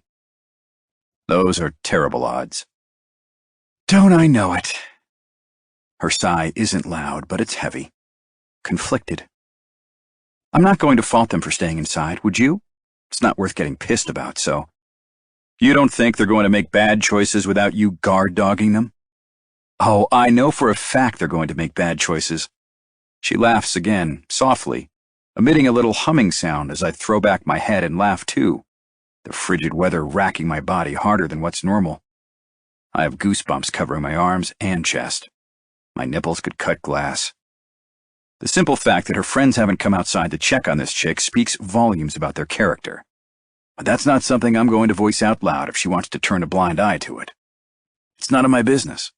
And this girl sitting across from me has taken enough hits tonight without me pointing out how craptastic her friends actually are. I mean, they're leaving her outside for the chance to get banged by an athlete. Who does that? Let's face it, whatever happens with Derek or Ben or anyone from the team, it won't lead to anything but the morning after walk of shame. If this girl is waiting for her friends to reappear, she'd best be in it for the long haul, which means I'm stuck out here freezing my dick off. How long do you think you'll last before giving up? I guess when I start getting cold? That too has me laughing like a maniac. The balls on this chick. You're not cold? What are you, made of stone? Because my nuts are shriveling inside my jeans like 2 raisins about to fall off the vine. Her head cocks to one side. I mean, this sweater is really warm. And I have this nifty scarf in my bag if you want to borrow it. Hard pass. When I rub my bare biceps vigorously to warm them up, her eyes follow the motion up and down. And who would blame her? My guns are huge. I flex once for good measure, and to get a reaction. It works. Her eyes move along my torso, lingering on the front of my shirt. You really should have planned better. It's cold out. Why are you wearing short sleeves anyway? I knew it would be hot inside, and I wasn't planning on squatting on the damn porch all night like a hobo. Still, she hedges, it's practically winter. Thanks. I finally got the memo. Layers, at least. My green eyes narrow at her, just the slightest bit. Are you always like this? Like what? Such a pain in the ass? Am I a pain in the ass? There goes that damn dimple. I guess it depends on who you ask. Tonight's probably not a good night to take a poll. A ping fills the air, and she reaches for the cell lying next to her knees, lifts it, and taps the screen. Smiles, satisfied. They'll be out in 10 minutes. The phone gets set back down after she taps out a reply. Rests her back against the wall, smiling. I knew they wouldn't leave me out here all night. Liar. You did not. This laugh is lilting. You're right. I was starting to get worried. She stands 15 minutes later when her friends come stumbling out the door, brushing off her legs and ass, stretches and holds out her hand to help me off the ground, which is so fucking ridiculous because she's tiny and petite and I tower over her by almost an entire foot. Nonetheless, I slide my hand into hers when she offers it, letting our palms sizzle from the contact. Zap. Standing on my own, without her assistance, clasping her hand, I rise to my full height. Thank you. She lingers a few seconds, glancing at her friends, now down in the yard, stumbling heels already clicking over the concrete of the sidewalk. I release her hand, stuffing mine into the pocket of my jeans. Flex the fingers of my tingling flesh. Don't be such a pain in the ass next time. I'll try. She starts down the staircase, ponytail swinging in the breeze, glances back once, over her shoulder, and winks. Second Friday. The Friday where the real games begin. Scarlett. Me. Hey Tess, you guys hitting Jock Row tonight? Too desperate sounding? I delete the message, bite down on my bottom lip, and start the message over, trying not to sound obvious, like I'm fishing for an invitation to go out with them again. Which I am. Me. What are you and Cam up to tonight? Tessa. We're hitting Jock Row. Cameron is still totally into that Derek guy, even though he was kind of an asshole to you last weekend. Sorry about that. Kind of an asshole is kind of an understatement, but I let the comment slide. Tess has apologized a few times, even though none of it was her fault. Me. I was thinking maybe I hit send, even though I haven't finished the sentence. Damn it. How do I tell her I want to go back to the house, even though they kicked me out last weekend? She spares me from asking. Tessa. You want to come with us? It would be so fun. My stomach betrays my best intention to remain calm, rolling with anticipation. Me. Would that be weird, seeing as how they were calling me cockblocker and made me stay on the porch? Tessa. I don't think so. Those parties are so fun and there are cute guys everywhere. Me. There sure are. But there's only one I'm interested in seeing tonight. Tessa. Are you willing to take the chance that they're not going to let you in? Yes. All week, all I've been thinking about is the guy on the porch. Rowdy, as I noticed he called himself. All week long, I've looked for him on campus. In the quad and in the cafeteria. The library the one night I went to study. Stared a little too long at the entrance of the workout facility hoping for a glimpse. All week long, I've been looking forward to Friday. Me. The porch wasn't the worst. Tessa. If I had to stand outside with that hot guy, I'd go back too. Like, twist my arm, why don't you? Ha ha. Me. So you don't think it's insane if I go back? I won't look desperate? Tessa. You're the only sane one between the three of us, Scarlett. Of course you should come. But maybe… Me. Maybe what? Tessa. Maybe dress warm? Just in case, if you know what I mean. LOL. Me. Tessa! LOL, do you really think they'll keep me outside again? Tessa. Do you care? Will it matter? No, it wouldn't matter if I had to stand outside again. That boy is worth the cold and suffering. But God, the thought does make me nervous. Me. I want to see him. There, I admitted it. Tessa. All right, then we'll make ourselves scarce when we get there. Deal? Me. Deal. Me. You know, I'm still a little bitter you and Cameron fell for every one of their dumb lies. You can do way better than those two jockholes. Tessa.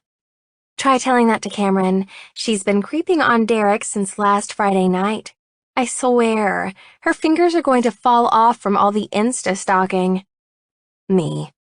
All right, I know it's crazy, but I'm coming tonight. Tessa.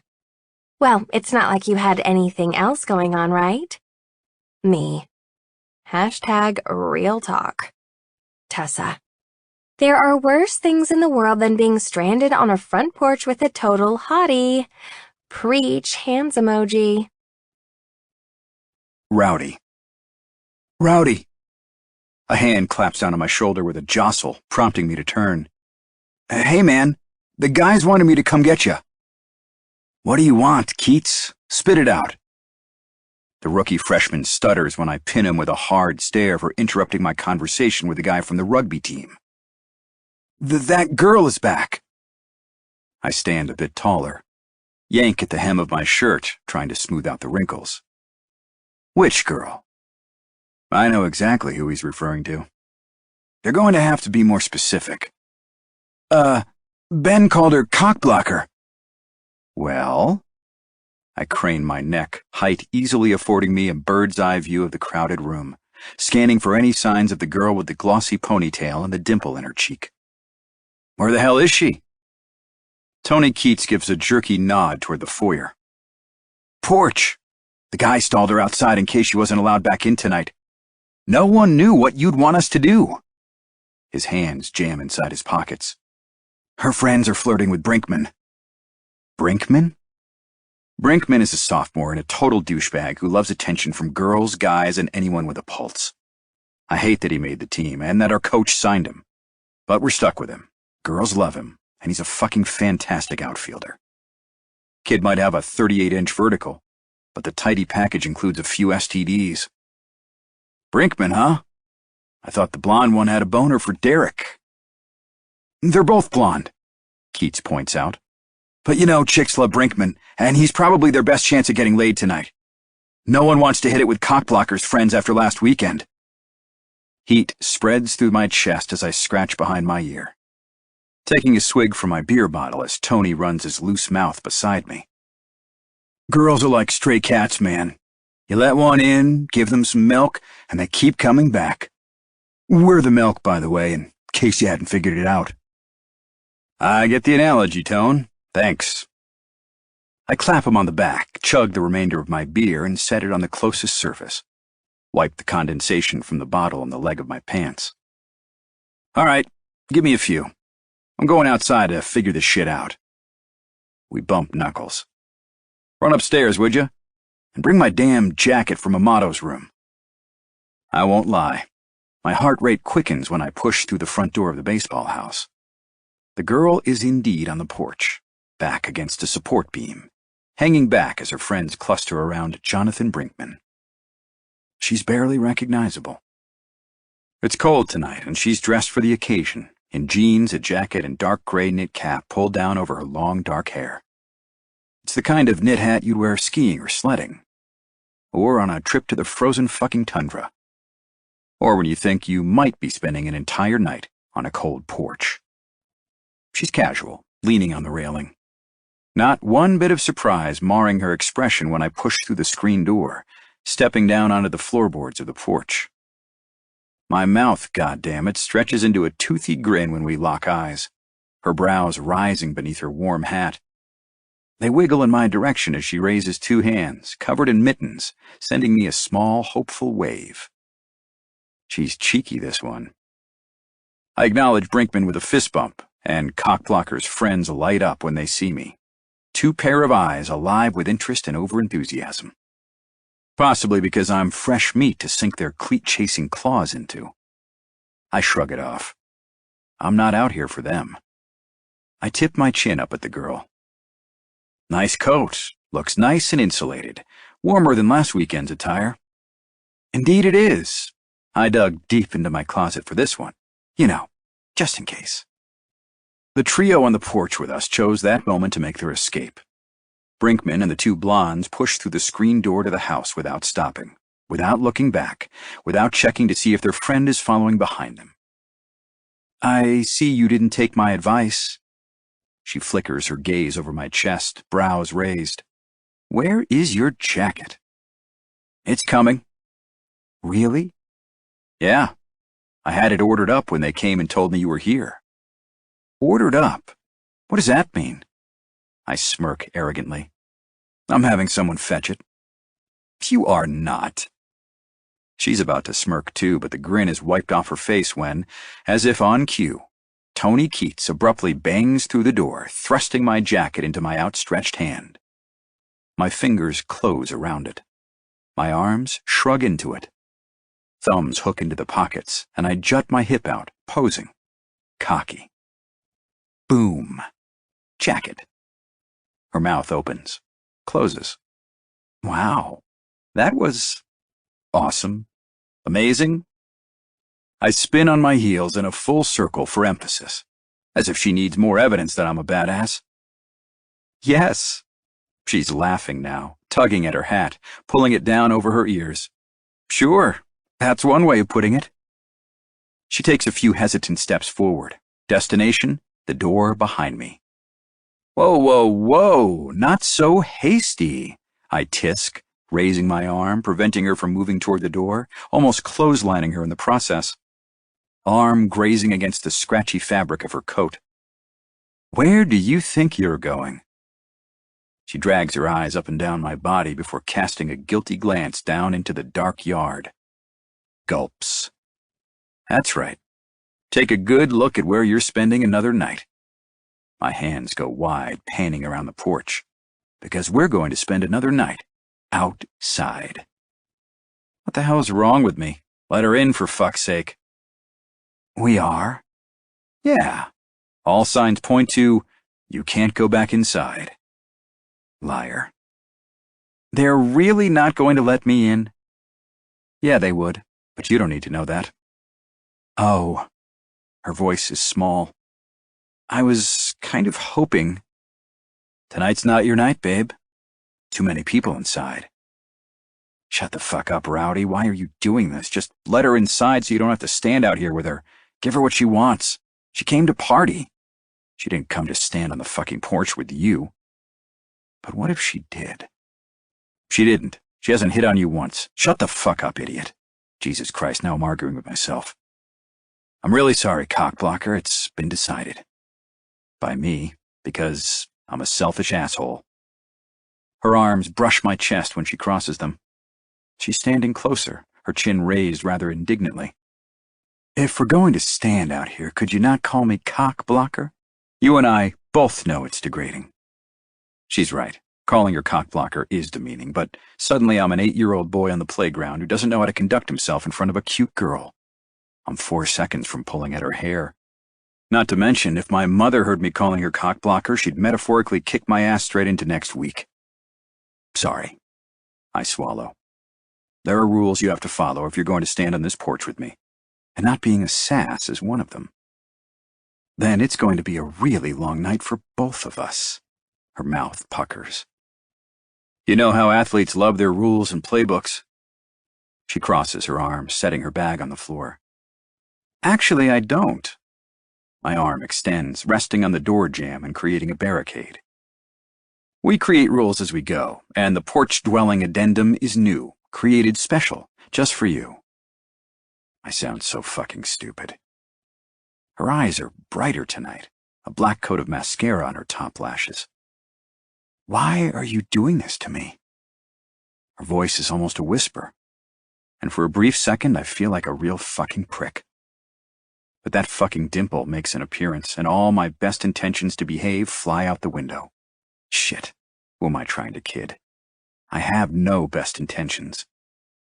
Why are you doing this? You had to have known you weren't coming inside. You wore a hat with your coat tonight. You literally look like you're going skiing. Her arms raise, finger pointing into the living room her friends just disappeared into, exasperated. But you let my friends inside?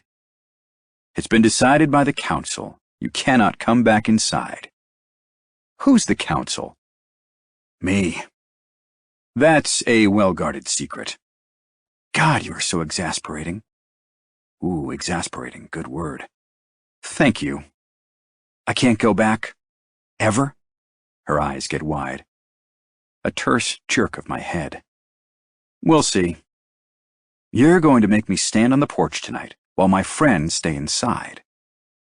I cross my arms. I can't make you do anything, can I? Her lips blow out a frustrated puff of air, sending a few loose strands wisping around her face. Be honest, don't you think this is kind of ridiculous? Yeah, but I keep that shit to myself, because tonight, when I saw her, I decided to be selfish with her time, to stand out here and try to make her laugh just so I can make that dimple appear in her cheek. Not that my friends would have been ecstatic to see her. She would have a shit time inside since Wilson and Fitzgerald are still 10 shades of piss, the fucking tit babies. Bros before hoes and all that sexist bullshit. At least, that's what I'll be telling myself later when I'm staring up at the ceiling above my bed, thinking about that little dent in her cheek, same as I've done every damn night this past week. Honestly, we here at the baseball house do our best to be as difficult as possible. Haven't I been punished enough? Don't consider it a punishment. Consider it banishment on a case-by-case basis. I snap my fingers. Oh, like you've been voted off the island of hornball dudes who want to get laid. Really? She rolls her eyes, backing away a few steps. That's what you'd name your island? I laugh. If it were my island, it would be something way cooler, like Rowdy's Tropical Hideaway. So that really is your name? Yes, that really is my name. Your name is Rowdy? She repeats it, and I can't help but be slightly insulted by her tone. I spread my arms wide. In the flesh. Huh, interesting. Her hands go to the hat pulled down over her forehead, giving it a little tug upward to afford herself a better view of me. I return the favor, giving my greedy eyes permission to wander the length of the hair peeking out from beneath her knit winter beanie. It's longer than it looked pulled into a ponytail last weekend, and a dark shade of chocolate brown. When she tilts her head, catches me staring, I refocus my attention to the yard, feigning interest in the cars parked at the curb. What about you? What about me? Is she being coy on purpose? Do you have a name? Of course I have a name. So it's going to be like that, huh? Her pretty pink lips smirk. Yeah, it's like that. Mind if I take a guess? Shrug. Be my guest. Helga. Her brows shoot up. That's your guess? Rudy. Seriously, you're such an asshole. She laughs, eyes doing a sparkly little dance as she watches me. Do I look like my name is Rudy? Rudy, jeez. I shrug. Prudence. I hate you so hard right now. She laughs again. My name is Scarlet. Scarlet. Scarlet red. Scarlet fever. Huh. Never would have guessed. An ironic expression is pasted on her face. No shit, Sherlock. Scarlet. I slide the zipper of my jacket up and down to give my hands a chore, glancing at her on the sly. Why do you suppose, Scarlet? I ask slowly, testing out her name, hands burrowing in my pockets. That your friends keep abandoning you for Dick. Her mouth twists into a bemused smile. I don't know, Rowdy. Why do you think all women want from you and your friends is Dick?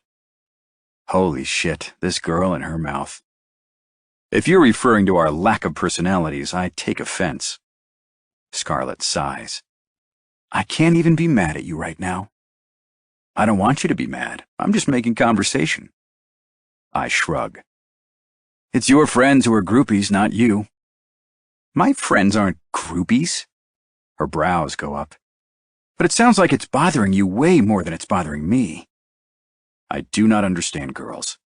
I prod her. Admit that's what they are. Tell Uncle Rowdy your friends are gold diggers and we'll get along just fine. The little burst of laughter is airy, kind of sweet, and has me puffing out my chest. I did that. She thinks I'm funny. Most girls just see my face, the body, the uniform. Are you always this tenacious? You will not quit, will you? Being a gold digger isn't always a bad thing, Scarlet. I know that, Rowdy. She all but rolls her eyes toward the dark sky above. But trust me, sometimes it has nothing to do with the fact that they play sports.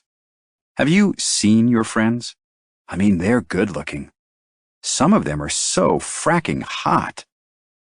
I stomp down a flare-up of jealousy. So good-looking, she goes on. Simply cannot stress enough how damn good-looking my friends are, and now my ass cheeks are puckering. A girl would have to be blind not to notice. And I'm not? I swear to fucking God, my nostrils flare. What the hell is wrong with me?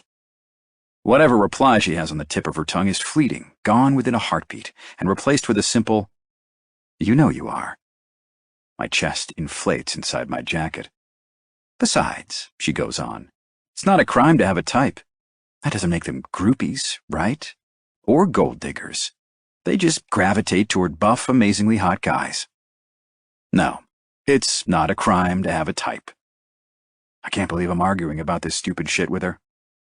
But the fact that they're hanging out here, at this house specifically, when there are plenty of other house parties on campus, makes them cleat chasers, hot dudes or not.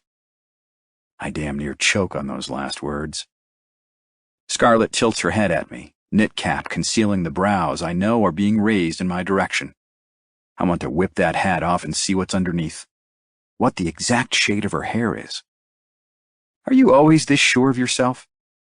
I jerk out a decisive nod. I've been playing at this for 3 years. I know the drill. Her next question surprises the shit out of me, like a casual bomb dropped in my lap. What about you? How many cleat chasers have you let past third base? It detonates, as it was intended to. Ouch! I grab my upper bicep. Scarlet, that dig hurt me a little. She smirks, chuckling to herself, feeling sassy. Ha! That's what I thought. So judgmental, yet so hypocritical. Which guys are they panting over tonight? I don't know. Her shoulders slump. That same asshole Derek and somebody Tessa found on IG. Oh, and one of the outfielders we met on the porch. Bingman, Brinkman, and Wilson. Man, her friends have shit-tastic taste in men if they're chasing those twats around. Brinkman has no standards. His favorite conquests are desperate band geeks, sorority girls with dark hair, and teacher's aides, which is way too fucking specific if you ask me. I know on our walk over last Friday, Cameron threw your name around quite a bit. I think she's... Scarlet chooses her next words carefully. Kind of envious that I'm out here with you. I all but snort. I'm not dumb enough to date girls like that. When we left, she goes on, they were talking so much shit about what an asshole you are. Stop. I wave a hand at her, demurring. Now you're making me blush. Her laughter keeps coming easy tonight, and louder, steam rising from her lips with every giggle. Fucking delightful is what it is. You're definitely too hot, I interrupt, battering her with adjectives. Magnificent, insanely talented. Not humble, that's for sure. If she rolls her eyes any farther into her head, they'll get stuck in her skull. Unattainable? They think they'll have better luck with someone less. She waves a hand in the air, searching for the adjectives. Sexy, talented, mind-blowing. Would you please stop interrupting? You really are the worst. I'm right, though, aren't I? They're after smaller fish, knowing they'll have a better chance at snagging one. Maybe. Well, they're right. Those girls have zero chance with me and every chance with someone else. You can tell them not to bother next time my name comes up. She buries her hands in the pockets of her warm jacket, tugging at her mittens. Trust me, they are not here for you. I make a humming sound, unconvinced. Girls like the ones she came here with? They don't give up easy, and they don't play fair. Prime example, Scarlett being marooned on the porch, alone, despite the fact that it was by design. You want something to drink? I walked the few feet to the cooler I had Keats place by the door so we'd have refreshments on the off chance she came back. Unhook the latch with my foot like a Neanderthal, reach down and produce a bottle. Beer? Water? You brought me water. Well, I didn't want us, you, to die from thirst. Not on my watch. That was really... I point a finger at her. Don't you fucking dare say nice, and don't get used to it. I'm not running a home for stray cats here. Her eyes widen. Stray cats? Shit. Damn Keats and his crap analogies. Never mind. I grab a water for myself, twisting the tops off 2 bottles and handing one to Scarlett. She swipes it in her mitten-clad paw, sucking the first drops eagerly. It tastes so good. Beneath the dim light of the porch, she offers me a smile, biting down on her lower lip. I didn't know I needed this. I take a long drag of my own to occupy myself, chugging down half the bottle in one gulp. Wipe my mouth, leaning against the house, letting the silence fill the space. So, I smack my lips. So, she smacks hers. Do you think this is boring? I muse after a few long seconds of silence. We've only been out here 20 minutes.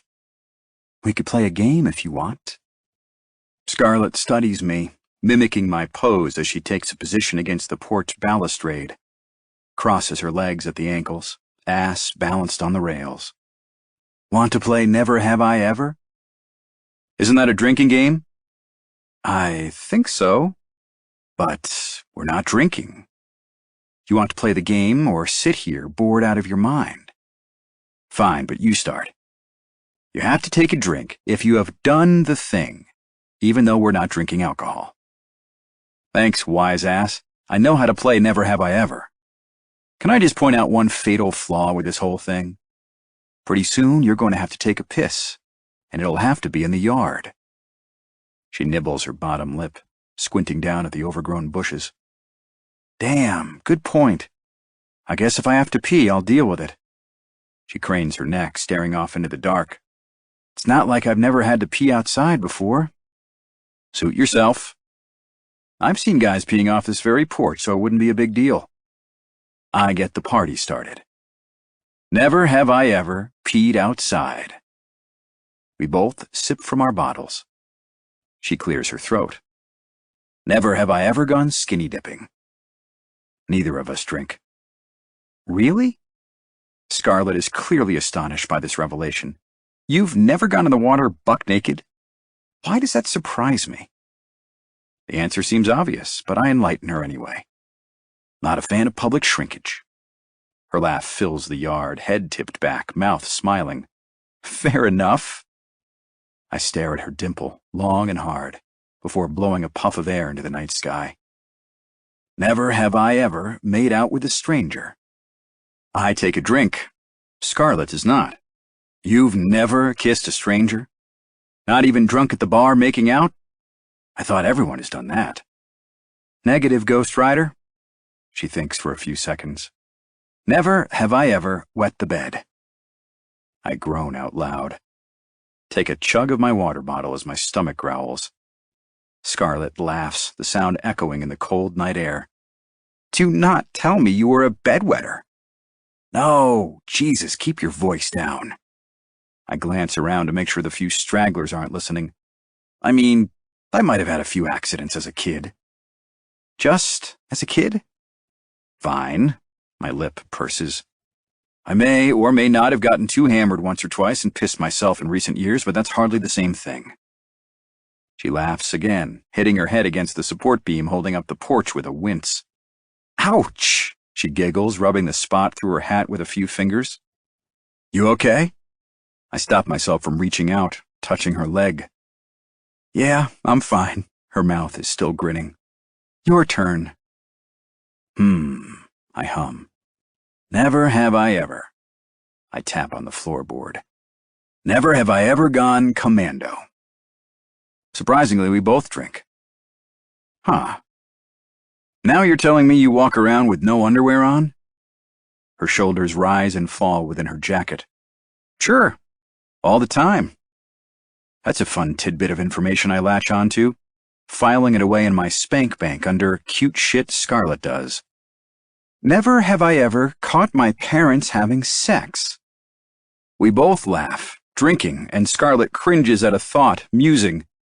I don't even want to visualize it. I was 12 and I had friends over and everyone heard them doing it.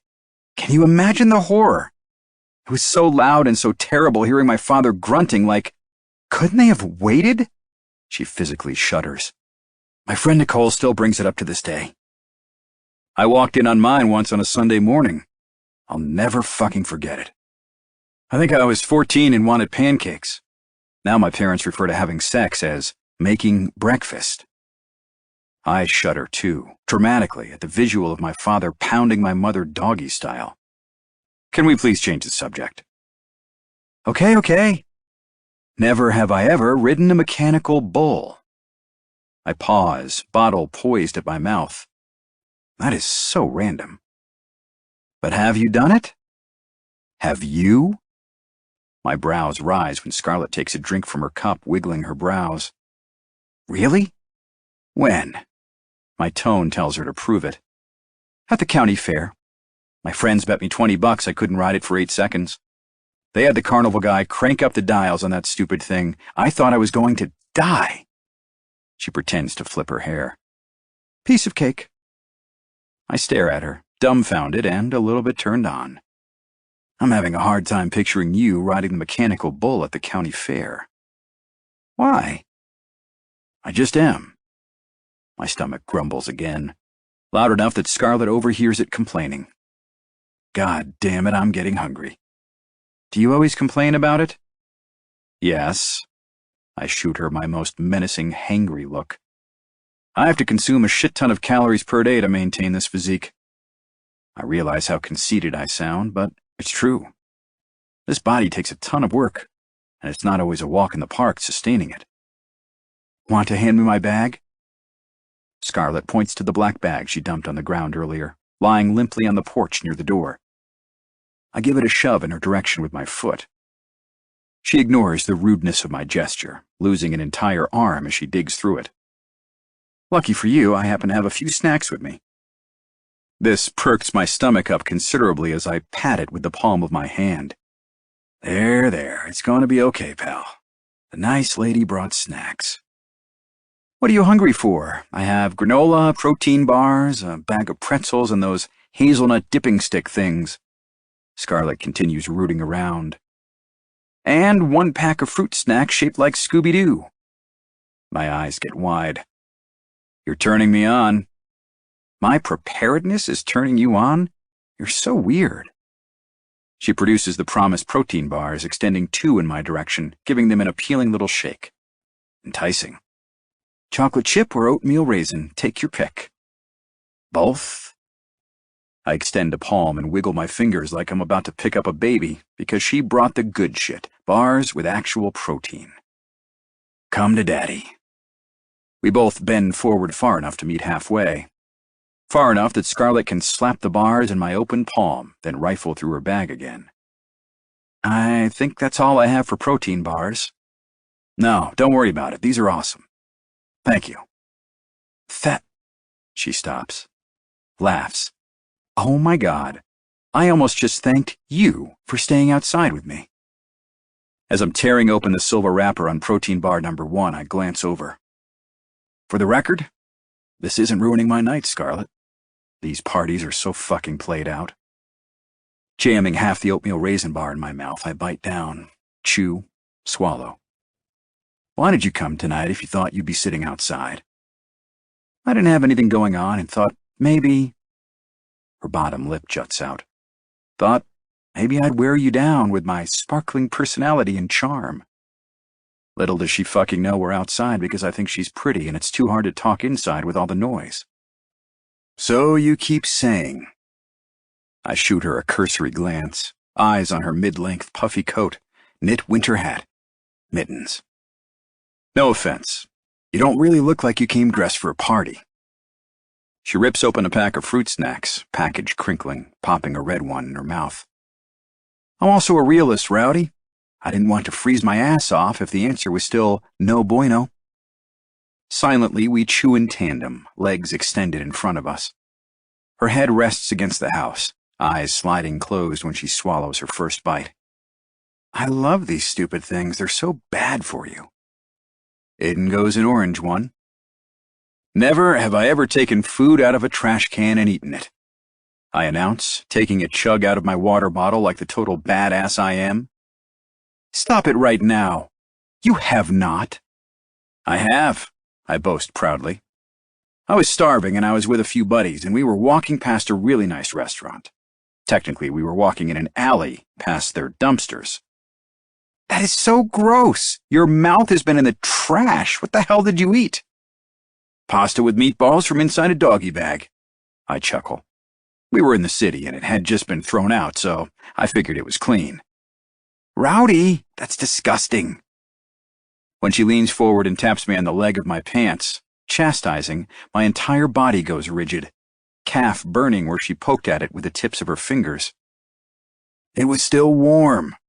Clearly I didn't die from it, so how bad could it have been? I protest. Plus, it had just the right amount of Parmesan sprinkled on top. I pinch my fingers, sprinkling imaginary cheese onto an imaginary platter of spaghetti. Scarlett plays footsies with me, urging me to quit talking about it. I'm going to gag. Knock it off. Our loud laughter carries into the yard, causing the few people gathered by the road to glance up at the house. I chomp down the last of the oatmeal bar and rip open the second one. Chew. Okay, Brainiac. Swallow. Here's one for you. Never have I ever cheated on a test. Her pert nose wrinkles. Why would you assume I'm a brainiac? 'Cause you're the girl in class who wants extra credit? You would latch onto that fact. But the truth is, I always needed extra credit because my grades were just okay. Not because I loved the extra work. Let's get real here. Really? Really. And for your information, yes, I've cheated on a test. She takes a drink from her bottle. It was in high school and it was a take-home algebra exam. We weren't allowed to use calculators or get help. But during study hall, a few of us worked on it together and I got busted. She pops the fruit snack in her mouth. God, I am so bad at math. I've never cheated on a test, unless you count the road test to get my driver's license. How can you cheat on the road test? By flirting with the examiner? Under the dim light, beneath the winter cap, her eyes widen. Guy or girl? Guy. I grin shamelessly. Was he cute? A laugh escapes my lips. Yeah. Have you ever flirted to get out of a speeding ticket? No. Now she's the one smiling. I have. Her grin widens. I was home one weekend, driving my dad's car and got pulled over coming home from a dinner with some friends. I recognized the cop as someone from high school, a guy a few years older who had just become an officer. So, she shrugs, I might have unbuttoned my shirt a little while he was running the plates. No fucking way. Way.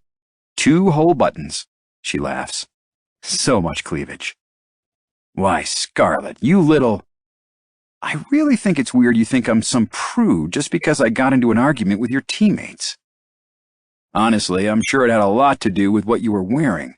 They're morons. Her groan is accompanied by a dramatic eye roll. I'm burning that sweater when I get home. Yeah? Heck no, she scoffs. I love that stupid thing. 3rd Friday. The Friday where I feed him and give up trying to stay away from Jock Rowe. Scarlett. Don't you freeze your ass off out here? Tess's heels click along the pavement, the strappy, impractical kind she has trouble walking in because they are impractically high. I personally would never be caught dead in anything other than a wedge, but who am I to judge? I shamelessly wore an ugly sweater to one of the hottest party spots on campus. It's only 2 short blocks from Tessa and Cameron's apartment complex to Jock Rowe, but it's taken us more than 20 minutes because of their ridiculous shoes. At this rate, the party will be over by the time we get there. Nonetheless, we trudge along. Why does he keep making you stay outside? Cameron wants to know. I'm not sure, I admit. But then again, I haven't asked. Nor do I care. Explain again, why do you keep going back? Duh! Because Rowdy Wade is freaking hot, that's why, as if she needs any other reason. Tessa's ankle twists on a crack in the sidewalk, and she slows her pace. I'd sit outside on the front porch with him, too, if I had the chance. I would, too, but I guess I just don't get why the captain of the team is okay sitting outside on the porch. Maybe he wants Scarlett all to himself. Tessa's theory makes me blush. Face hot as Hades, cold air notwithstanding. I hear he's single, Tess adds. Like, super single. Has he hit on you? Cameron wants to know. I don't think so. Cameron stops in the middle of the sidewalk, grabbing my upper arm with her hot pink talons. Well, what would you do if he did? Maybe we should roleplay just in case. Fantastic idea, Cam, Tessa enthuses. Scarlett, pretend I'm Rowdy and I invite you back to my house. What do you say? I'd ask what we were going to do there. She makes a buzzing sound. Wrong! You never want to be the one doing the walk of shame. Make him do it. So I invite him to my place instead? Exactly. These two, I swear. What did the two of you do on the porch anyway? Cam shoots me a sidelong glance, focusing on not stepping on any cracks in the sidewalk. I don't know, a little bit of everything. We play games. What's he like? Like, what are his hobbies and stuff? Cameron wants to know. Why, are you collecting data so you can stalk him? I tease. No, but maybe if you got a little more personal, you'd... Tessa cuts her off. Cameron, stop. She'll figure it out on her own. But we have been getting personal, the deeper into never have I ever we got. I learned he's broken his arm twice, and neither time was while playing baseball. He's never gone skydiving, but it's first on his fuck it list. Once he dumped a girl he really liked because his friends dared him to, and it was over the phone, then felt so terrible he wrote her a letter. He's run red lights, almost been arrested for disorderly conduct, and his parents locked him out of the house once to punish him when he was 2 hours late for curfew. He sobbed on the steps like a baby for a solid half an hour before they let him in. He was 17. So you have a crush on him, Cameron confirms. Yes. Yes. I keep coming back because it's entertaining. Is that so wrong? I think we're becoming friends? Is that weird? I hate sounding so insecure, but I haven't hung out with these two in an entire year, and I'm not about to go spilling all my well-guarded secrets, no matter how well they have me pegged. I make a mental note to spend more time with them during the week instead of just hitting parties on the weekends. Really get to know them again. I want to be a better friend, not just their third wheel. Friends to lovers? If I blush any deeper, I'll spontaneously combust and burn myself right out of this thick jacket. No, Tessa, not friends to lovers. Rowdy Wade is way out of my league. Cameron snorts. No, he's not. You're fucking adorable. Adorable. Great. I'm sure cute and adorable are exactly his type. Cameron says it with such conviction I believe her. I believe she actually thinks Rowdy Wade could like me. The butterflies in my stomach awaken as the baseball house comes into view. First, they roll, stretching. Then, on delicate wings of hope, they begin fluttering, dancing. Baby steps. Little by little, one at a time. And then suddenly, there he is. Rowdy watches as we approach, removing his hands from the pockets of his thick black jacket and placing them on the railing of the porch. He leans over, braced himself on his elbows, green eyes wrinkled at the corner, amused, watching us. Watching me. Damn him and his insane level of attractiveness, charisma, and charm. My knees protest, giving a tiny wobble when he smiles. Ladies, he greets us. Scarlet. Tessa and Cameron do their best to hoof it up the stairs in their heels, toward the beat of the music, loud noise, and the smell of flowing alcohol. Come here often. Rowdy teases when my first foot hits the bottom of the staircase leading up to the house. Har har. My feet gingerly take each step one by one until I reach the top. Tessa and Cam are understandably fascinated with our easy exchange. They hesitate by the front door, waiting for me, though their hungry eyes are locked on Rowdy. Aggravated by their obviousness, I wave them off, shooing them inside. You go on ahead. Give me a second. Make it a few hours. Rowdy coughs into his fist, masking his words like boys did in middle school, juvenile and immature. My friends hesitate. Are you sure you don't want us to wait with you? This is the first time they ask, and I'm unexpectedly heartened. No, you go ahead. Have fun. I'll text you if he won't let me in. All right, let us know this time, okay? It's so cold out here. Tessa chatters her teeth dramatically, cueing the need for them to hustle inside, both of their gorgeous blonde heads disappearing from sight with the slamming of a screen door. Rowdy and I stand wordlessly, listening to the noises from within at the same time my butterflies flap their pesky wings. I inhale an anxious breath, wondering what he's going to say when he finally speaks. Exhale, watching the small puff of steam float away. His mouth opens. 3 weeks in a row, eh?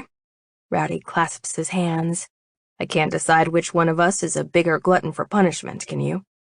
It's definitely you, I laugh. We both know you could easily assign someone to babysit me. It doesn't have to be you. But I'm glad it is him. I wouldn't have shown up if I thought it was anyone else, and I certainly wouldn't have stayed. Not in this weather. I'm not a total sadist. I've looked forward to seeing him every Friday since we met. Rowdy is goofy and entertaining and witty, not to mention his handsome face and ridiculous body. It's no hardship being sequestered on the porch with him, and if he took me inside right now, I'd be indisputably disappointed. He's wearing a hat tonight, too, black knit in a style similar to mine, pulled down over his ears, and short, shorn hair. Rowdy is masculine, even with that winter hat on his head. He gives me a gentle bump with his shoulder when I reach the top of the porch. Where did you find that hat? I ask, setting my tote bag on the ground, same as I did last Friday, and same as I'll probably do next Friday. Bought it? When? He's still for a few heartbeats. Yesterday. We kind of match, I point out, poking the air with my mitten, tilting my head to study him. He shifts on his heels. I'm surprised you showed up again. You were like a puppy dog that keeps getting kicked but comes back for more. That is an appalling analogy. But accurate, he counters. Be honest, you're not one bit surprised to see me here. You bought a hat so you'd be warm too. My heart skips a few rhythms, hands go to my hips, sinking into my puffy coat. I wave my mitten around. You should know by now I can't resist a challenge. He leans against the house, a cocky lift to his lips. You consider me a challenge? No, I consider getting inside the house a challenge. Is that the only reason you keep coming back? It's cold and we're both breathing hard, our breaths mingling in gray swirls, shoulders knocking every few footsteps. What other reason would I have? I hold my breath, waiting for him to reply. When he doesn't, I make a little humming sound, aware that each beat of my traitorous heart is pounding in my chest, my throat. I'm not a mind reader, Scarlet. If there's another reason you come here every Friday night, you'll have to spell it out for me. We size each other up, like two gunslingers reaching for their six-shooters, neither willing to bend. I don't know what he wants me to say, and I refuse to be the first one to admit to whatever this is I'm feeling. It's way too soon. It's strangely silent then, the stereo momentarily cutting off inside the house. Voices die down. The indelicate sound of Rowdy's snarling stomach breaks the spell of our stare-down. Seriously, does this guy not eat enough during dinner? You know what I have for you? There are about 5 different ways I could answer that. He eyes my bag. But please tell me you brought food. If I was a peacock, I'd be fluffing my brilliant feathers about now with what I'm about to present to him. Not only did I bring food, I brought the good stuff. I unzip my tote, glancing up at him coyly. Any guesses? Spaghetti and meatballs? I glare at him. Are you trying to make me gag? I get delirious when I'm hungry. You already know this. When aren't you hungry? Never not hungry, but I'm not always hungry for food. Startled, my mouth falls open, and I gape at him like a fool. It's the first innuendo he's made toward me, and I hardly know what to do with it. Out of curiosity, I stammer, are you planning on waiting outside for me every Friday? Only until you can come inside that house. And when will that be? He shrugs. Don't know. I finger the plastic utensils inside my bag. What if I decide not to come? How long would you be willing to wait for me to show up? 5 minutes. Liar. Try again, or I'm not showing you what's in here. I don't know, Scarlet. 8 minutes. My brows rise doubtfully at how specific the time is, and he rolls those big, beautiful green eyes at me. Fine. I'd wait an hour. Pause. Maybe a little longer if I knew for sure you were going to show up. He'd wait an hour for me? That's an eternity in college guy years. Satisfied, I dig out 2 white cardboard containers of Chinese takeout, still piping hot, fresh from the joint down the road. I had it delivered right before leaving the house, the rice and chicken and noodles heating my hip on the walk over. If Tessa or Cameron noticed the smell, neither of them mentioned it. Rowdy's eyes damn near bug out of his skull, he's so excited. You have got to be shitting me. Are you serious? Scarlet, you're fucking awesome. I blush beneath my winter jacket, smiling inside the collar, yet I hold the carton of Asian noodles hostage out of his reach. You can have this when you tell me how you knew I'd be here tonight.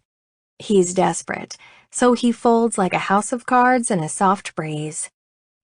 I sat next to the window like a damn dog waiting for its owner to come home. Now gimme. I removed my mittens before digging in my bag of tricks, so our fingers touch when I hand him the food, eyes locking before I pull away, brushing away an invisible lock of hair against my cheek. Staring out the window like a goddamn puppy. He shoves a forkful into his mouth, grumbling. Good boy. I reach over and pat him on the shoulder. I hope you like General Tso's chicken. I wasn't sure, so I just brought 2 of my favorites. I'd eat anything, including the ass out of a dead skunk. This is perfection. This whole night is perfection, and if it was something other than what it is, tonight would have been the perfect date. We eat in silence as I mull over what the ass of a dead skunk might taste like, and where the hell he comes up with his analogies, and how he had the balls to eat meatballs out of a dumpster. Oh, shit, he laments. I'm the worst host. Rowdy stands, dragging the cooler closer to the stairs, patting the top with the palm of his hand, cajoling. Here, have a seat. I plop down, container in my lap, steam rising into the night air, forking the noodles into my mouth. What's that you're eating? He's staring rudely into my container, making love to it with his wanton gaze. Shrimp lo mein. Rowdy licks his lips, interested. Would it be uncouth of me to suggest a trade? Uncouth? Honestly, what guy talks like that? You want to trade? Now? Not right now. You eat half of yours, and I'll eat half of mine, and then we'll switch. You're not afraid of germs? One thick brow goes up, along with the right side of his pouty lips. Remember that story about how I ate meatballs out of a dumpster? The visual will linger in my mind forever. I'm clean, promise. 2 of his fingers get lifted in the air. STD and drug-free, tested monthly. My God, I laugh, choking. Wave my hands around for air, dying dramatically. Water! Water! Watch your back, I might let you choke. I'm not hungry. I shoot him a glare, still coughing. You, cough, are, cough, the worst. Cough. So you keep pointing out. He sees an opportunity, seizing it to capitalize on my weakness, grabbing my carton as I hunch over on the cooler, choking and laughing and gasping for breath. Stabs his fork into my lo mein, piercing a shrimp and popping it into his fat face. You horse's ass, give me back my dinner! I can't even swat at him, I'm laughing so hard, eyes watering.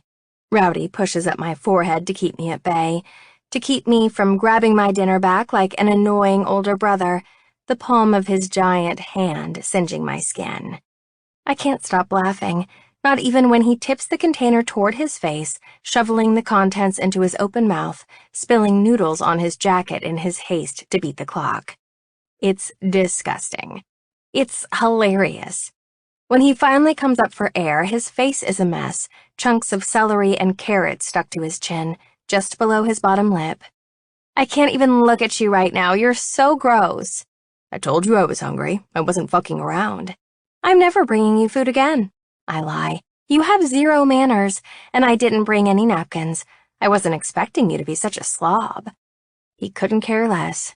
Come on, that was funny. Maybe this is the reason you're single, I tease, watching as he tries to lick the sauce off his chin, pink tongue darting out. Who would kiss that face? I'm not single because I have bad manners, and trust me, plenty of girls have wanted to do more than kiss this face. Sadly, he's not even bragging. He's just stating a fact, and we both know it. Everyone knows jocks make bad boyfriends. What the hell would make you say that? His head gives a sad little shake at the same time he stuffs more noodles into his waiting mouth. Where are you getting your facts? The power of observation. Fact. Plenty of those guys inside are in relationships. My brows go up, interested. Is that so? Well, no. He laughs, but that doesn't mean they'd make shitty boyfriends. I smack his arm, palm lingering on his forearm. If you had to guess how many guys on the baseball team were in actual committed relationships, how many would you say it was? Ballpark it. Ha ha, very punny. He tosses his white carton into a giant garbage can at the end of the porch, trying to grab mine back. I don't know, 5? My laugh cuts into the dark, clear as a bell, rising above the sound of the music from inside the house. Out of how many players? 30? Well, I smirk, digging my plastic fork into the white container, digging around for what's left of my noodles. You are pretty damn adorable, I'll give you that. Rowdy cups his ear with his giant man hand to better hear me with. Say again, talking to my good ear. I demur, avoiding his blazing green eyes. Say what again? You just admitted you think I'm sexy. I never called you sexy. I laugh, nudge him in the bicep when he scoots closer on the cooler beside me, taking up most of the space with his massive thighs. They burn holes into the legs of my pants, from the tops of my thighs down to my ankles. Zing! Sizzle. Your mama better get you to the otolaryngologist and have your hearing checked. I said you were adorable. God, you and your giant inflated ego. I'm surprised you haven't drifted off into the clouds. I'm sorry, but I cannot see the difference between adorable and sexy. I mean, really, how does a person not roll their eyes at him a million times? I think you're adorable. He's leaning forward, hands braced on his knees, neck craned toward me, green eyes unflinching. Cute adorable or sexy adorable? I almost choke again, holding my breath, waiting for his answer, heart beating so fast I actually lose oxygen. His nostrils flare. Scarlet. But we're interrupted, just like in every cliché movie where two people sharing Chinese takeout who are about to kiss for the first time in the freezing cold always are. Two girls push through the front door, and for a split second I think it's Tessa and Cam. It's not. Both girls are decked out in high heels and short dresses, way too skimpy for the cold pre-winter weather we've been having, and I bury myself deeper into my puffy coat, self-conscious. These girls are blatantly flaunting their sexuality, while I'm bundled up like I'm waiting for the blizzard of the century to hit town, holding a steaming pile of carbs with a side of soy sauce. Slightly embarrassed for the first time in 3 weeks, I pull at my gray knit cap, annoyed that I even care, that I'm having insecure thoughts in the first place. It's so unlike me.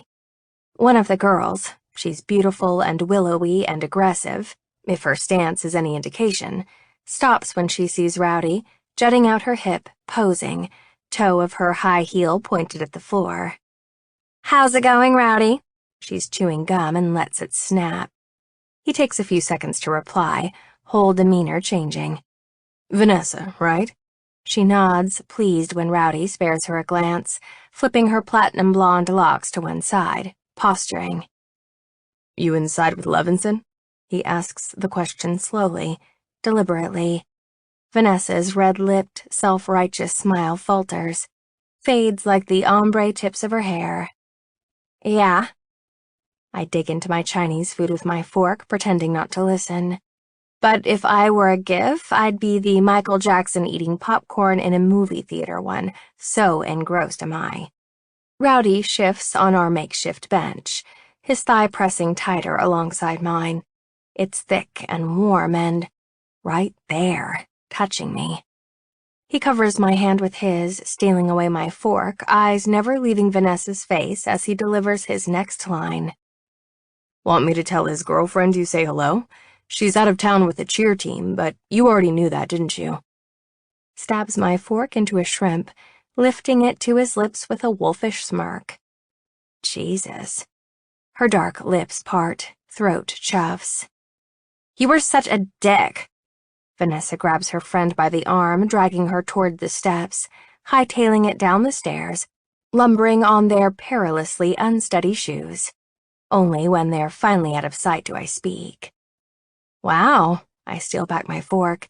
You really go for the jugular. He shrugs, brushes his jacket against mine, the two fabrics scratching together. The dude Vanessa is fooling around with has a fucking girlfriend. I can't stand girls like that. She pisses me off. He's the one cheating. The glare he gives me is sharp. Right, but she knows his girlfriend personally and just keeps on fucking him. That's what pisses me off. No loyalty. I jab a shrimp into my mouth, chewing as he continues, venting.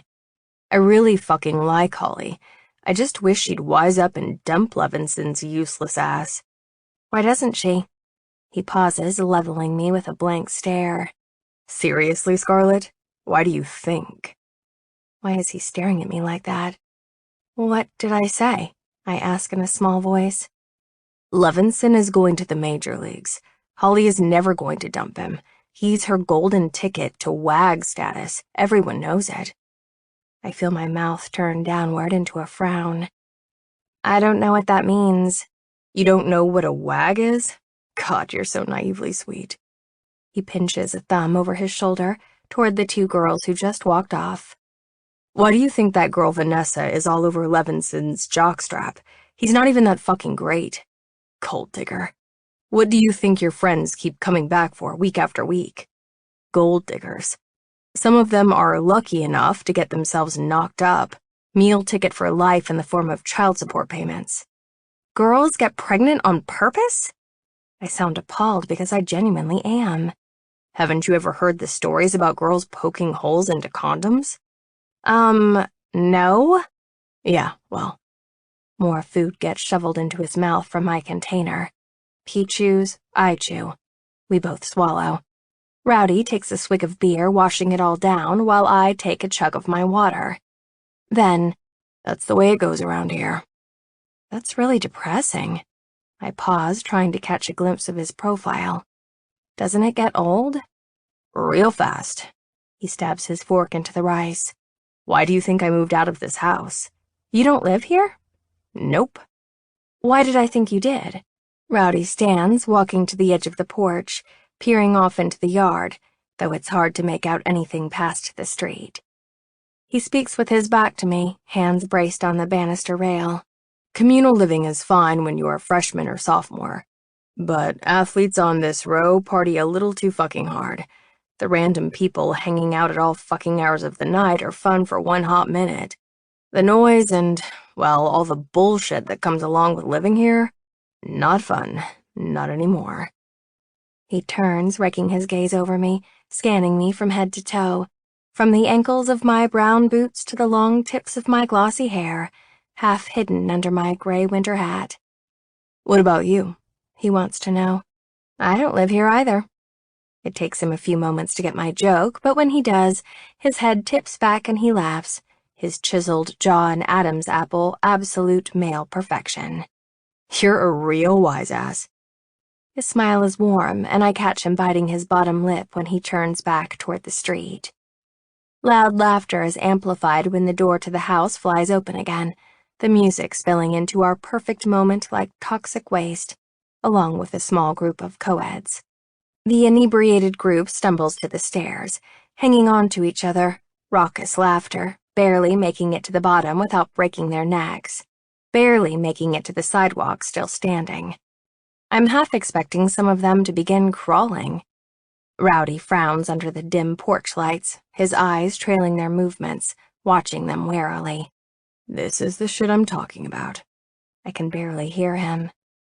Don't you guys get busted having parties all the time? I ask his back. "Sometimes." His broad shoulders move up and down. "But mostly no." How? I mean, the music is so loud. "Who's going to call the cops on us, Scarlett? The rugby house next door? The football players across the street?" He leans toward me, reaching with his long limbs, stretching until he reaches me, pilfering my bottle of water, chugs it. I watch, riveted, as the corded muscles of his tan throat work the water down, only glancing away when he swallows, crushes the plastic bottle between his two hands.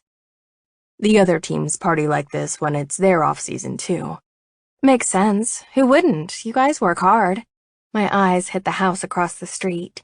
Its dim lights shining through the windows, but otherwise little activity. "That house across the street you're staring at?" He asks. 10 football players live there. 10? How can that possibly be? The place is tiny. I continue to study the pitch-black house. Seems quiet to me. "'Cause half of them are inside this house, probably shit-faced. We're going to have to physically take some of them home later. The other half are obeying their curfew." What about you? "What about me?" What kind of player are you? A rule breaker, or do you "Play by the rules?" Pause. "You'll be surprised to learn, Scarlett." I smile, relishing the sound of my name on his lips. "That as team captain, it's my obligation to set a good example for the rest of my team, especially for the incoming freshmen and walk-on players." Sounds noble. "It's not all shits and gigs. Their responsibility blows." I study him, trying to read his face, handing him a fresh bottle of water and cracking open one for myself. "Never have I ever broken a rule and lied about it." He studies me back, lifting the bottle to his mouth and taking a healthy gulp. Which one? I want to know. "I used to break curfew a lot when I was a freshman. A lot. And a few times I helped sneak girls into the hotel during away games. We call that road sex, by the way." There's a long pause as he considers his numerous infractions. "Sometimes we go out drinking during the season when we're not supposed to." Not supposed to? I thought it was a free-for-all. The shaking of his head indicates the contrary. "We're given 1 night a week to go out." Just one. I didn't know that. "Yeah, usually it's a Saturday." He makes a box with his hands, using his fingers to create the corners. See, if our coaches don't give us structure, some guys, geez, they just fucking cannot handle playing at this level. It's like when the teacher would leave the room in grade school. Total chaos. The notoriety, the crowds, drugs, sex, booze. It's a lot to handle. I never thought of it that way. Rowdy sets his water bottle on the railing, balancing it there, twirling the top until it spins. Never have I ever had a wet dream. Dude, what the hell? I sputter. Where did that one come from? Give a girl a little warning, why don't ya? Well, have you? Can girls have a wet dream? They don't even have the necessary equipment. You tell me. I roll my eyes for lack of a better, more mature reaction, taking a slow sip from my water bottle. Rowdy watches intently from his perch on the railing, swallowing down the last of his water. Just to clarify, we're not going to start talking dirty. No good can come of that. I don't know if my heart can handle anything casual, and sex talk will only leave me feeling vulnerable. Why not? Because once we go down that road, things are going to get weird. Trust me. How so? I read it somewhere in an article. Reading is bad. You should stop. He clicks his tongue. So, what you're telling me is you don't sit around talking pervy with your friends? I shoot him a look. His sheepish grin does not bode well for me. Never have I ever talked like a pervert with my friends. He chugs. I chug. Wipe my mouth. Stop doing that. He laughs. Never have I ever watched porn alone in my room. Would you stop? We both drink. We need to start drinking alcohol when we play this game. It would be way more fun, and imagine how drunk we'd be. It really would be. I have a feeling you're going to be a horrible influence, Rowdy Wade. I might be a bad influence, but you obviously like it, and I doubt you'd be coming back every Friday if you didn't like the thrill of being rejected. I don't tell him I come back to see him, that I don't feel rejected. I feel excited. I anticipate each day of the week as they fall away, leading to my new favorite day of the week, Friday. No, I don't feel the thrill of rejection. I feel the thrill of being with him on this porch. It really does make sense if you think about it. You've been told a few times you're not allowed in the house, yet here you are for the third week in a row. Admit it, you like the element of being somewhere you're not supposed to be. It's kind of like breaking and entering. What are you, a psych major? I joke. Yes. For real? Oh, yeah. I'm a huge fan of Freud. Huge. Rowdy's huge biceps bulge when he sticks his hands beneath his armpits, arms still crossed. What about you? What's your major? Marine biology. For real? That's pretty fucking cool. Too bad you're in Iowa. Which is basically the same reaction I get from anyone I tell. I realize that, Rowdy. It would be great if I was near an ocean, but I didn't get accepted anywhere on a coastline, not even close. Of course, I don't tell this to Rowdy. His mouth curls into a smile, hands still in his pits. What's your favorite sea creature? Coral. His brows furrow as his head draws back. How is that a sea creature? Coral is alive, I enthuse passionately, and it's so beautiful. Have you ever been scuba diving or snorkeling? Thousands of organisms dwell inside a single reef. I clamp my mouth shut before I word vomit my love for the bottom of the ocean floor. Like Nemo. Exactly, I grin. And his father. And Dory. Man, that fish is whack. We're grinning at each other like idiots. The easy set of Rowdy's mouth has me clearing my throat, his scrutiny of me intimidating. Suddenly self-conscious, I pick at the hem of my jacket, fiddling with the zipper. Have I mentioned how good-looking he is? Especially when he's focused. And right now he's focusing all his attention on me. I should probably go. I move to stand up, hand ready to push off the wooden porch. It's getting so cold. His next question pins me back down, and my ass hits the floor again. Doesn't it bother you that your friends leave you out here? You seem really fixated on this. No, my friends do not leave me out here. They make themselves scarce so I can be alone with him. I'm not fixating on it. I just want to know that you're not completely shit on. Why? Are you feeling protective? I try to make a joke, but it falls flat, his mouth still pressed in a straight line. Damn. I think, I search for the right words, I'm not going to fault them for loving parties, just like they don't fault me for wearing puffy coats to those parties. He can't tell if I'm being serious or a smartass. Remind me where you met them? The dorms. I pick at a loose strand of yarn on my mittens. My best friends from home are at other schools. You know how that is. I don't get to see them unless it's a holiday or whatever. I do have friends from my classes, but they do lots of studying, which is what I should be doing more of if I want to improve my grades. Do you think those friends of yours inside realize they're wasting their time with my teammates? He muses, chewing the mouthpiece of his water bottle. What do you mean? Derek and Ben? Brinkman? They might be pricks, but they can smell a gold digger from a mile away. No offense, but those girls you came with reek of desperation. His smile is lazy as the bottle hits his lips. Lopsided grin, eyes hooded. He looks sated. Not like you. What about me?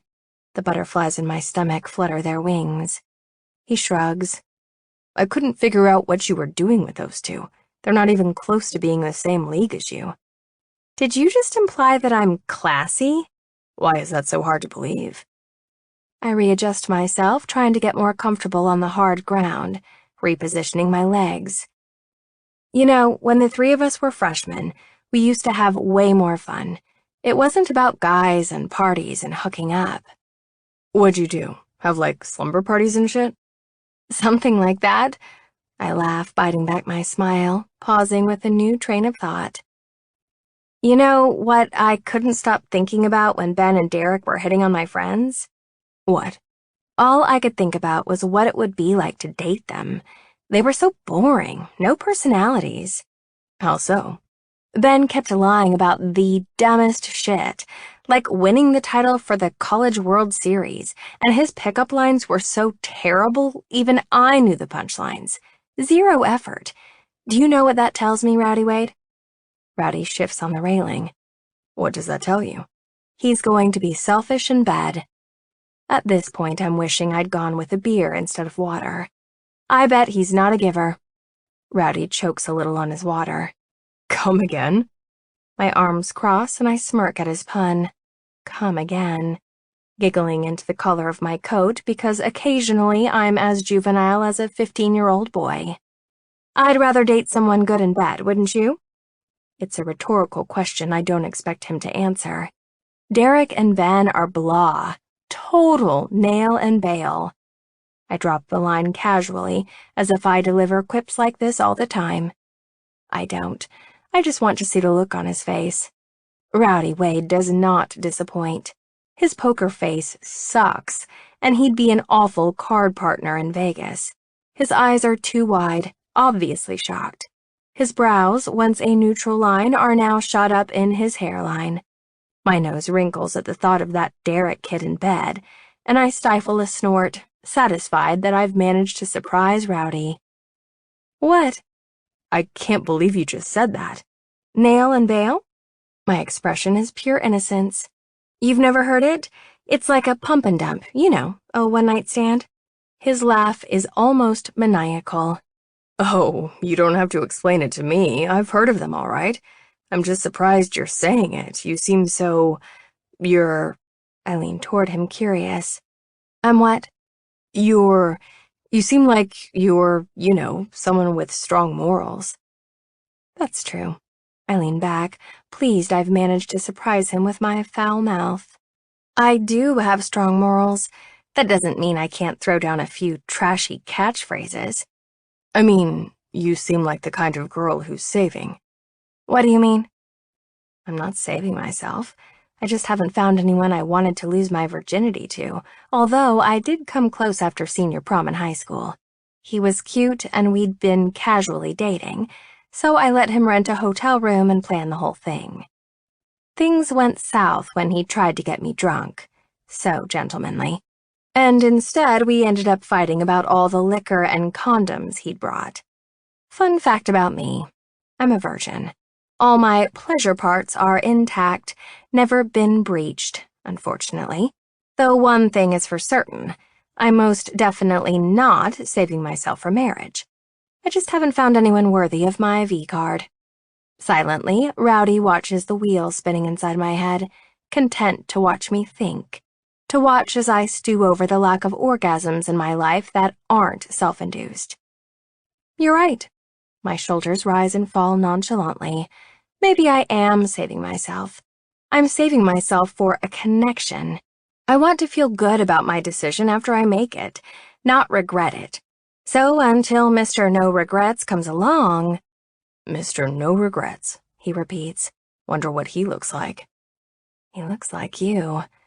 He looks like Rowdy, and I don't even know what his real name is. A discontented noise rises from my throat, much like a humph. So I clear it, deploying my dimple on him, twiddle my thumbs between my bent knees. You know what I'd like to know? I muse. Your first name. For a few seconds, while the music is changing inside, we have utter quiet. Quiet while he rises to his full height, taking a few calculated steps in my direction. It's a short jaunt, and then he crouches, plucking the empty water bottle out of my hand, still squatting when he lobs it. Tosses the bottle so it's soaring in an arch to the garbage. Hits the back of the can, bounces, and disappears inside with a swoosh. Knees bent, Rowdy squats in front of me, getting in nice and close, a mere 3 inches from my face, warm breath blowing on my lips. All his features are shadowed by the dark. Promise not to tell. His deep voice is a conspiratorial whisper. Is it a secret? He shakes his head. No. I swallow the lump in my throat, giving him a cheeky, "It's not all over the internet?" This time he nods, his white teeth playing peekaboo through his lips. Yeah, it is all over the internet, but it appears you are the only one who hasn't looked it up. I'm looking for it now. I can see that. And he can, so up close and personal, breath fanning against my skin. I can smell the beer he had earlier, and the cold pre-winter air clinging to his skin. It's Sterling. Sterling, I say back breathlessly, unable to stop myself. I repeat it to myself, romanticizing the sound of it. Sterling. Yes, he looks like a Sterling. It's a strong, masculine name, moody and kind of dreamy, the name of the hero in a romance novel. Sexy, meant for low moans and breathless sighs in the bedroom. Rawr. Is that what you want me to call you? You don't have to. Unless you want to. He doesn't speak that last part out loud, but somehow I know that's what he means. I squirm on the ground as he remains crouched in front of me, legs parted, hands hanging between his thighs, balancing on his haunches. Blood rushes through every vein in my body, nerves vibrating, when he tucks a knuckle under my chin to lift my gaze and caress the side of my jaw with his giant thumb. "What are you doing?" I whisper. I don't know. Out of the corner of my eye, I catch sight of the wooden swing at the end of the porch swaying in the gentle breeze. Back and forth, creaking. It's old, suspended by rickety, rusty chains, the paint having worn off many years ago and never been refinished. I break the moment, damned if I don't because my nerves are freaking the frack out, unprepared for this heated moment. Want to help me up? My voice quivers. I'm going to hop on the swing. Rowdy rises, extending his large, open palm toward me. And before taking it, I study the pads of his fingers. Rough, calloused, and sturdy. The hands of someone who works hard, who pushes. I slide my hand across the sensitive skin there, hooking my thumb around his, and he pulls with an undemanding tug until I'm standing on 2 feet. Sizzle. Zing. I shiver. Thanks. He silently stares down at our clasped palms, squeezes my petite palm in his mammoth one, and I note the contrast in our skin. Dark and light, rough and soft. Then he pulls me to the swing. Together, we plop down, my feet just barely touching the ground, and with some effort, I give it a nudge with the toe of my brown boot. Where are you from? I'm insatiably curious about him. Florida. Florida? I almost shout.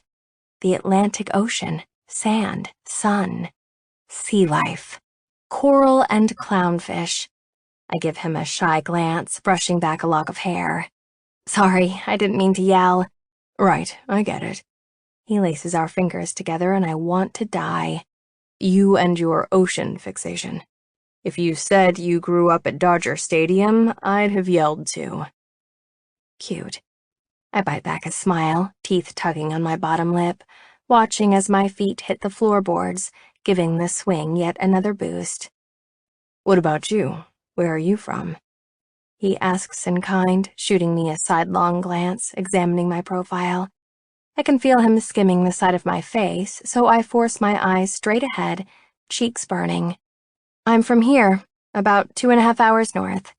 I guess that makes me local? Here is Iowa. Long stretches of highway and soybean fields. Corn. Landlocked. Why didn't you stay in Florida? I ask the night sky, searching out the stars among clusters of gray clouds. Isn't their baseball program decent? Better than decent, it's phenomenal. I've heard my dad wax poetic about it a dozen times when my family expected me to attend FSU. Tallahassee? Yeah, they're decent. He's being modest. The university is top 5 for baseball in the nation. But they didn't offer me enough to play there. What part of Florida are you from? Tallahassee. He chuckles ruefully. It's throaty and deep. So deep and sensual. I'm grateful for the shadows shielding the heat creeping up my cheeks, and the noises from inside the house drowning out the sound of my beating heart. You wanted to get the hell out of there, huh? Basically. Growing up in a college town and staying in that college town, they couldn't have offered me enough to stay, in all honesty. My mom would have been dropping in every damn weekend to bring me care packages and shit. I know, but... Florida. My whispered sigh is dreamy and wistful. Sun and sand and swimsuits. When you whisper the word like that, it's creepy. He laughs and I bump him with my elbow, teasing, flirting. You've got coral and dolphins and weird shit on the brain. Guilty. I have him on the brain, too. I still don't understand how anyone could up and leave Florida. I know I sound a little over the top, but I don't care. I'd give anything to live by the coast, near the wide-open sea, the waves. Because it's hot and crowded, and everywhere you go it's filled with annoying tourists or snowbirds in town for the winter. He nudges the swing forward when it slows. That cannot be the reason you aren't going there. I know I'm repeating myself, but who in their right mind passes up a scholarship to FSU? An insane person, that's who. I didn't get accepted anywhere interesting, just Iowa, Iowa State, a school in Wisconsin, and one stuck between Minnesota and North Dakota. No whales, no water. It's not the only reason, obviously.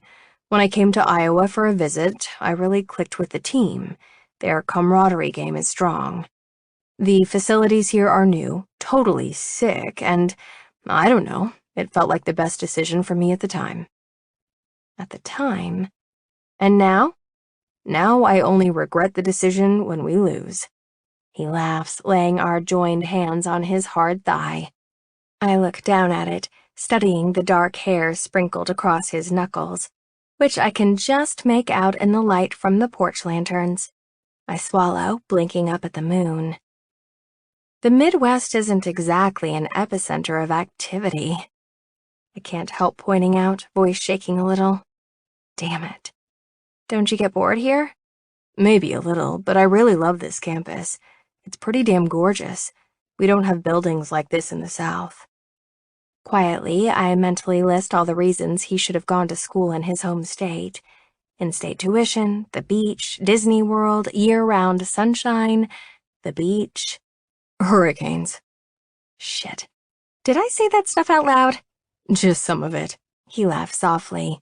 You murmured it, really. I looked toward the house, watching through the windows, looking at everyone inside, laughing and drinking and having fun. A few denim-clad asses are pressed against the glass, and within, people dancing to the thumping, upbeat soundtrack. It's a loud, bumping bass, and not at all my taste in music. I don't miss the party one bit. I'm rather content to sit out here with Rowdy, Sterling, and learn more about him. So what position do you play? Shortstop. Are you any good? I got 23 full-ride scholarship offers. Holy shit, does that actually happen to people? I haven't come and watched the team play yet. Baseball is more my dad's thing than mine, I confess sheepishly. Beside me, his wide shoulders give a casual shrug. Usually girls come to the games for one of two reasons. He stabs at his forefinger. 1, they're huge fans of the game. He stabs at his thumb. Or 2, they're huge fans of the players. I've always wondered what it would be like playing in front of huge crowds like that. Does it ever make you nervous? It used to, back when I was freshman, but not anymore.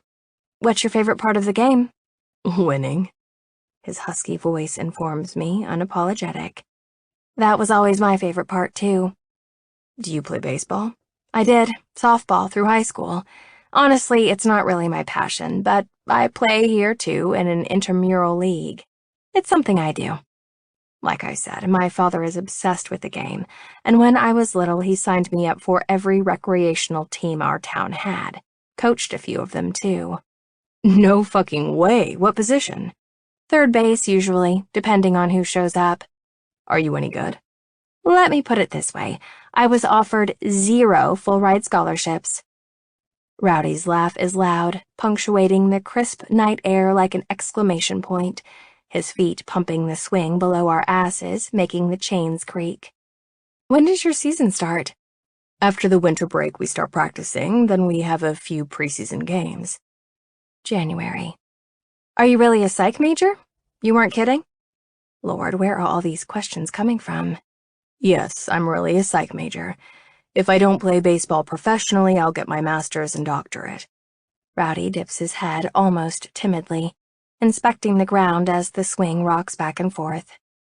Maybe you should let me evaluate you for science. I don't know how he does it, but Rowdy twists his impressive form toward me, curling a leg under himself, unclasping our hands and draping an arm lazily on the back of the swing. Drums his fingers on the wood, green gaze learning all the lines in my face. This is why I keep coming back. This moment right here. The intense way he's watching me right now, like I'm pretty and interesting, even in these ridiculous clothes. The way his deep voice vibrates in my chest and awakens those damn butterflies every time he speaks. His easy laugh, his disarming smile, and the delicious way he smells, like aftershave in the shower and fresh air. God, he's fascinating. Good-looking and funny, and he makes my heart not just pound, but palpitate. Virile and strong, I spent the better part of last evening watching baseball videos of him online for 2 solid hours. 2! Videos of his hand dipping to retrieve a ball for drills infield before a game. Video after video of him gripping a ball with 3 fingers before lobbing it to the pitcher. I watched him study the field under the brim of his dusty black cap, hair sticking up under the brim. Watched him wipe sweat away, ball clenched in his fist. 6 foot 2 inches of sweet, homegrown Florida citrus. I have a serious question. This is for your psych eval. I nod, fiddling with my mittens, stomach doing a slow roll. Okay. If you suddenly found out your internal monologue from the last hour was made audible, how screwed would you be? So freaking screwed. On a scale of 1 to 10? Sure, he draws out, relaxing his chin in the palm of his hand, the one he has perched against the seat back of the swing. Maybe, 12. I don't know, 5? I hold his stare unblinking, unflinching, his eyes narrow. Are you lying? I force my mouth into a straight line. It betrays me. No. Yes, you are. His grin is as lazy as his posture. I guess you'll never know, will you? He rolls his eyes at me with a grin, and it's positively endearing. When's the last time you had an indecent thought? 3 minutes ago. I can't remember. Rowdy shakes his head because he knows I'm full of shit. I smile, big and toothy and fake. What about you? Guess you'll never know, will you? He deadpans, parroting me. Damn it. Just tell me, please. I bat my lashes, hoping it looks pretty and not like I have a bug caught in my eye. Last indecent thought. He rubs the scruff on his chin. About half an hour ago. What were we doing 30 minutes ago? When we were eating? Yes, Scarlet. You're so unbelievably sexy when you inhale noodles. Rowdy's lips pucker and he sharply inhales, impersonating my noodle suckage, the sound it makes, and the sour look on my face when I eat them. I cock my head, tapping my chin with the tip of my forefinger. Why, Rowdy Wade, I was going to say the same thing about the way you eat chicken. Nom nom nom. I smack my lips like Cookie Monster, then tip my head back, pantomiming the way he dumped the carton into his mouth. You're so goddamn cute right now. He laughs. I was just going to say the same thing about you. I cast my eyes downward, kicking at the ground, afraid to give myself away. You're just saying that because you like food. His hesitation is long. Sure I am. I lift my head. Was that you flirting with me? Do you think I'm flirting with you? Would you stop doing that, answering questions with questions? This Sigmund Freud routine is getting stale. Although it does make me wonder. Are you trying to reverse psychology me into flirting with you? No, but dang, why haven't I thought of that? I'm going to keep that idea in my back pocket. You do that. Slip it right into that back pocket of yours. A few people drift out of the house, screen door banging against the frame with a clatter. I slip my cell out of my coat, waking it to check the time. Nearly midnight. Holy crap. I stop swinging, stretch. I really should get going. Yeah, I should too. Rowdy rises with me, stuffing those big paws into the deep pockets of his jacket. It was really fucking cool that you brought food tonight. I appreciate it. No problem. You need a ride or... No, I'm good. It's not far. I pull at my knit hat, securing it over my ears. You should probably, make sure everything is copacetic inside. All right, then. Both of us are hedging, shuffling our feet. Night, Scarlet. He hesitates. See you next week. I bury my chin inside my coat, bury the fact that I'm grinning. We'll see. We both know I'll be here. Fourth Friday. The Friday where I put moist things in my mouth. Rowdy. The first female voice drifts down the street at a high volume, and I lean farther over the railing to listen better. Did it occur to you that maybe he's not her type? Why are you nagging at her?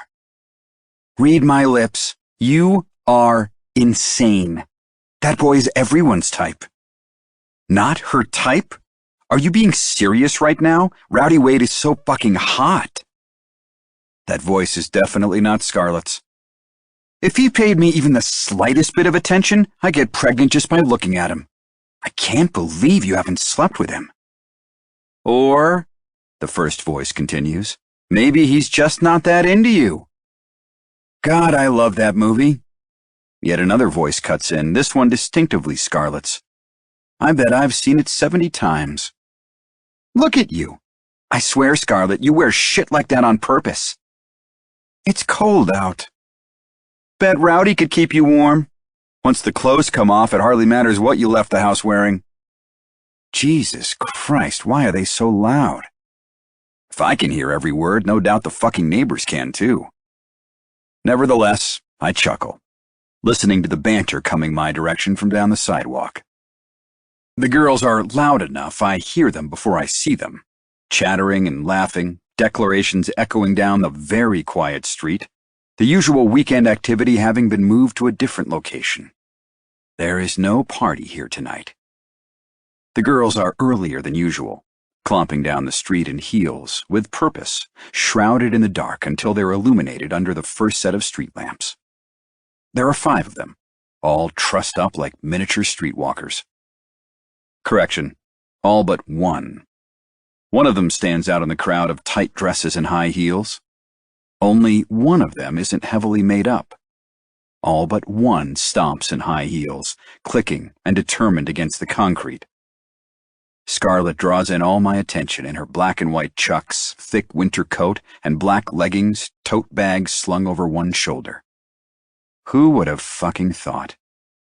I stand straighter at the sight of that bag, wondering what's inside.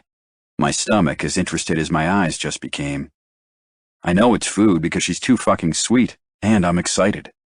The anticipation has my gut rumbling. Scarlett's recognizable laugh rings out for the second time, unabashed and drifting up the block toward the house, making me smile, making me anxiously shake out the palms of my hands. Too much nervous energy, I muse, dismissing the actions. I missed my run this morning, that's all. Nothing else to it. 100 feet, 80, 30 more. Come on, come on. I bounce on the balls of my feet, hands crammed in the pockets of my jeans. 10 feet, 5. Her hair is screwed up into 2 buns atop her head, and as they get even closer, I make out furry earmuffs pulled down over her ears. They're black, the fur wispy, lightly grazing her cheeks. The buns and the earmuffs, a goddamn adorable combination. I could eat her up. My smile broadens. Scarlett is dressed for a trip to the Arctic Circle, clearly not giving a shit what anyone thinks of her, halting to a stop behind her friends when our eyes finally meet.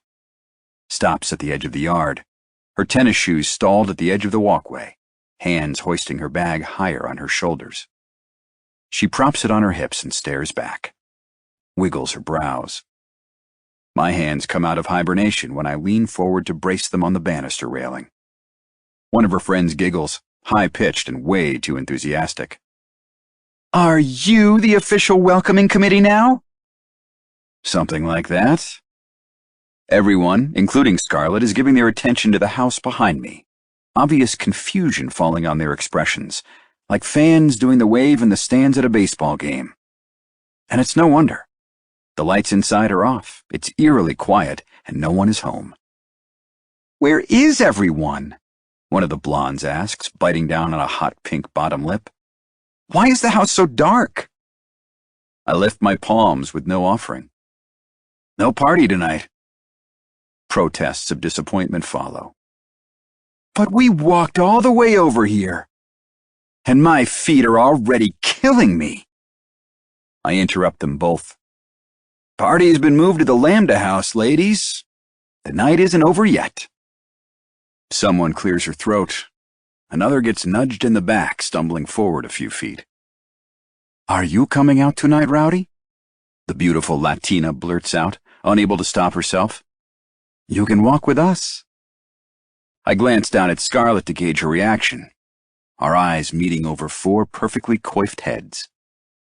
Silently, she and I regard each other, and I can't tell in this light what she could possibly be thinking.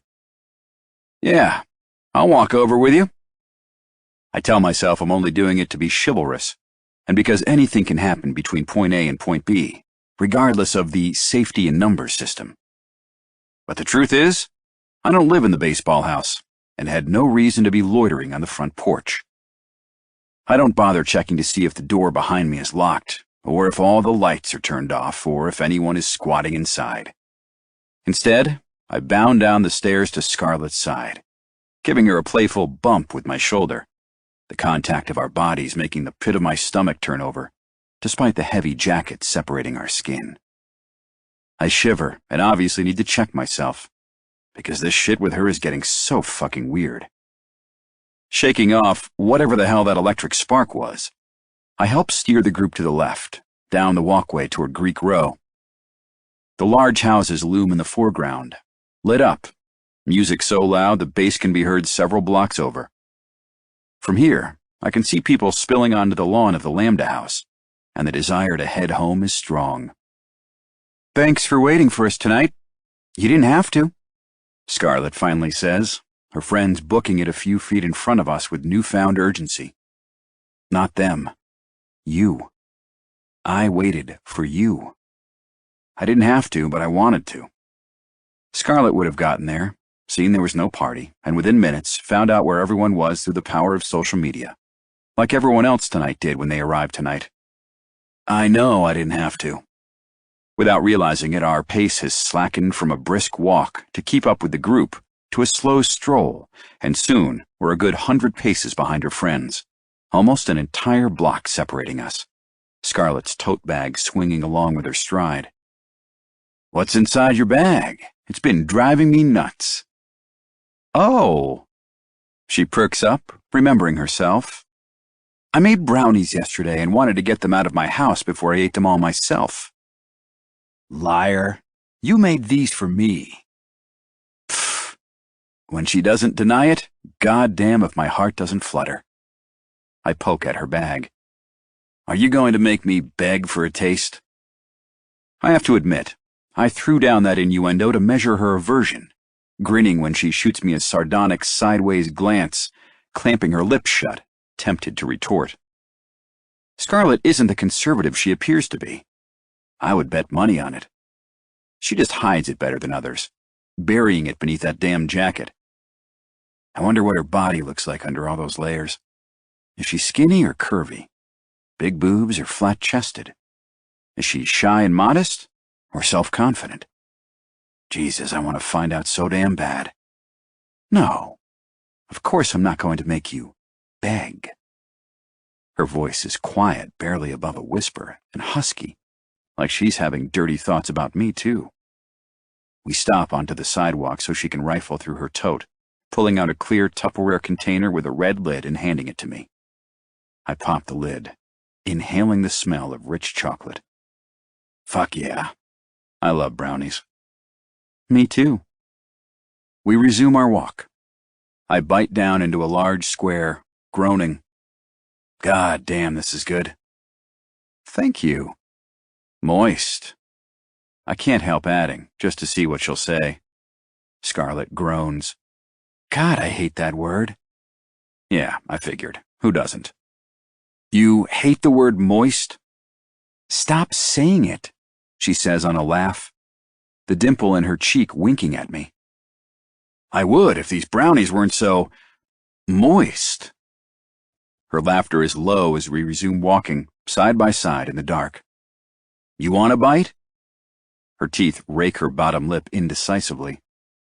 I probably shouldn't. Just a little. Here, nibble some of mine.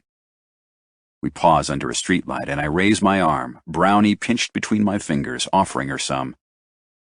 Try it, I cajole, pulling back with a warning. Just a bite. Don't hog it all. Scarlett steps closer, leaning in, breath a billow of steam into the cold fall air. Her lips part, teeth nipping at the corner of the chocolate confection, doing her damnedest to avoid my fingers with her mouth. Eyes slide closed. Is right. Her pretty pink tongue darts out, licking her lips. Want more? Scarlett touches her finger to her mouth just then, hesitating. I'm good, but thank you.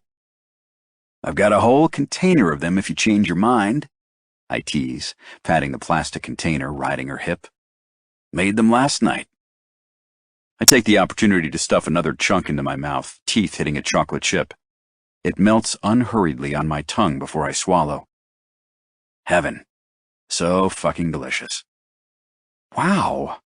Look at all those people, Scarlett mutters, slowing her pace as the Lambda House comes into full view, up front and center of the show. We've rounded the corner, and it seems the whole block has ignited, blazing lights beckoning everyone to the enormous red brick fraternity house. It's located in the middle of the street, a massive monolith with Palladian white columns. The house is so fucking cool it ought to be a crime for those drunken idiots to live here. Scarlett takes a few steps back instead of forward, hands clutching the strap of her tote. You know what? On second thought, I don't think I want to hit a frat party tonight. You don't want to go in? Why not? Rowdy, look at me. She makes a jerky gesture down her torso. Look at my outfit. I am looking at you. And I see nothing wrong with what she's wearing. Nothing at all. She's a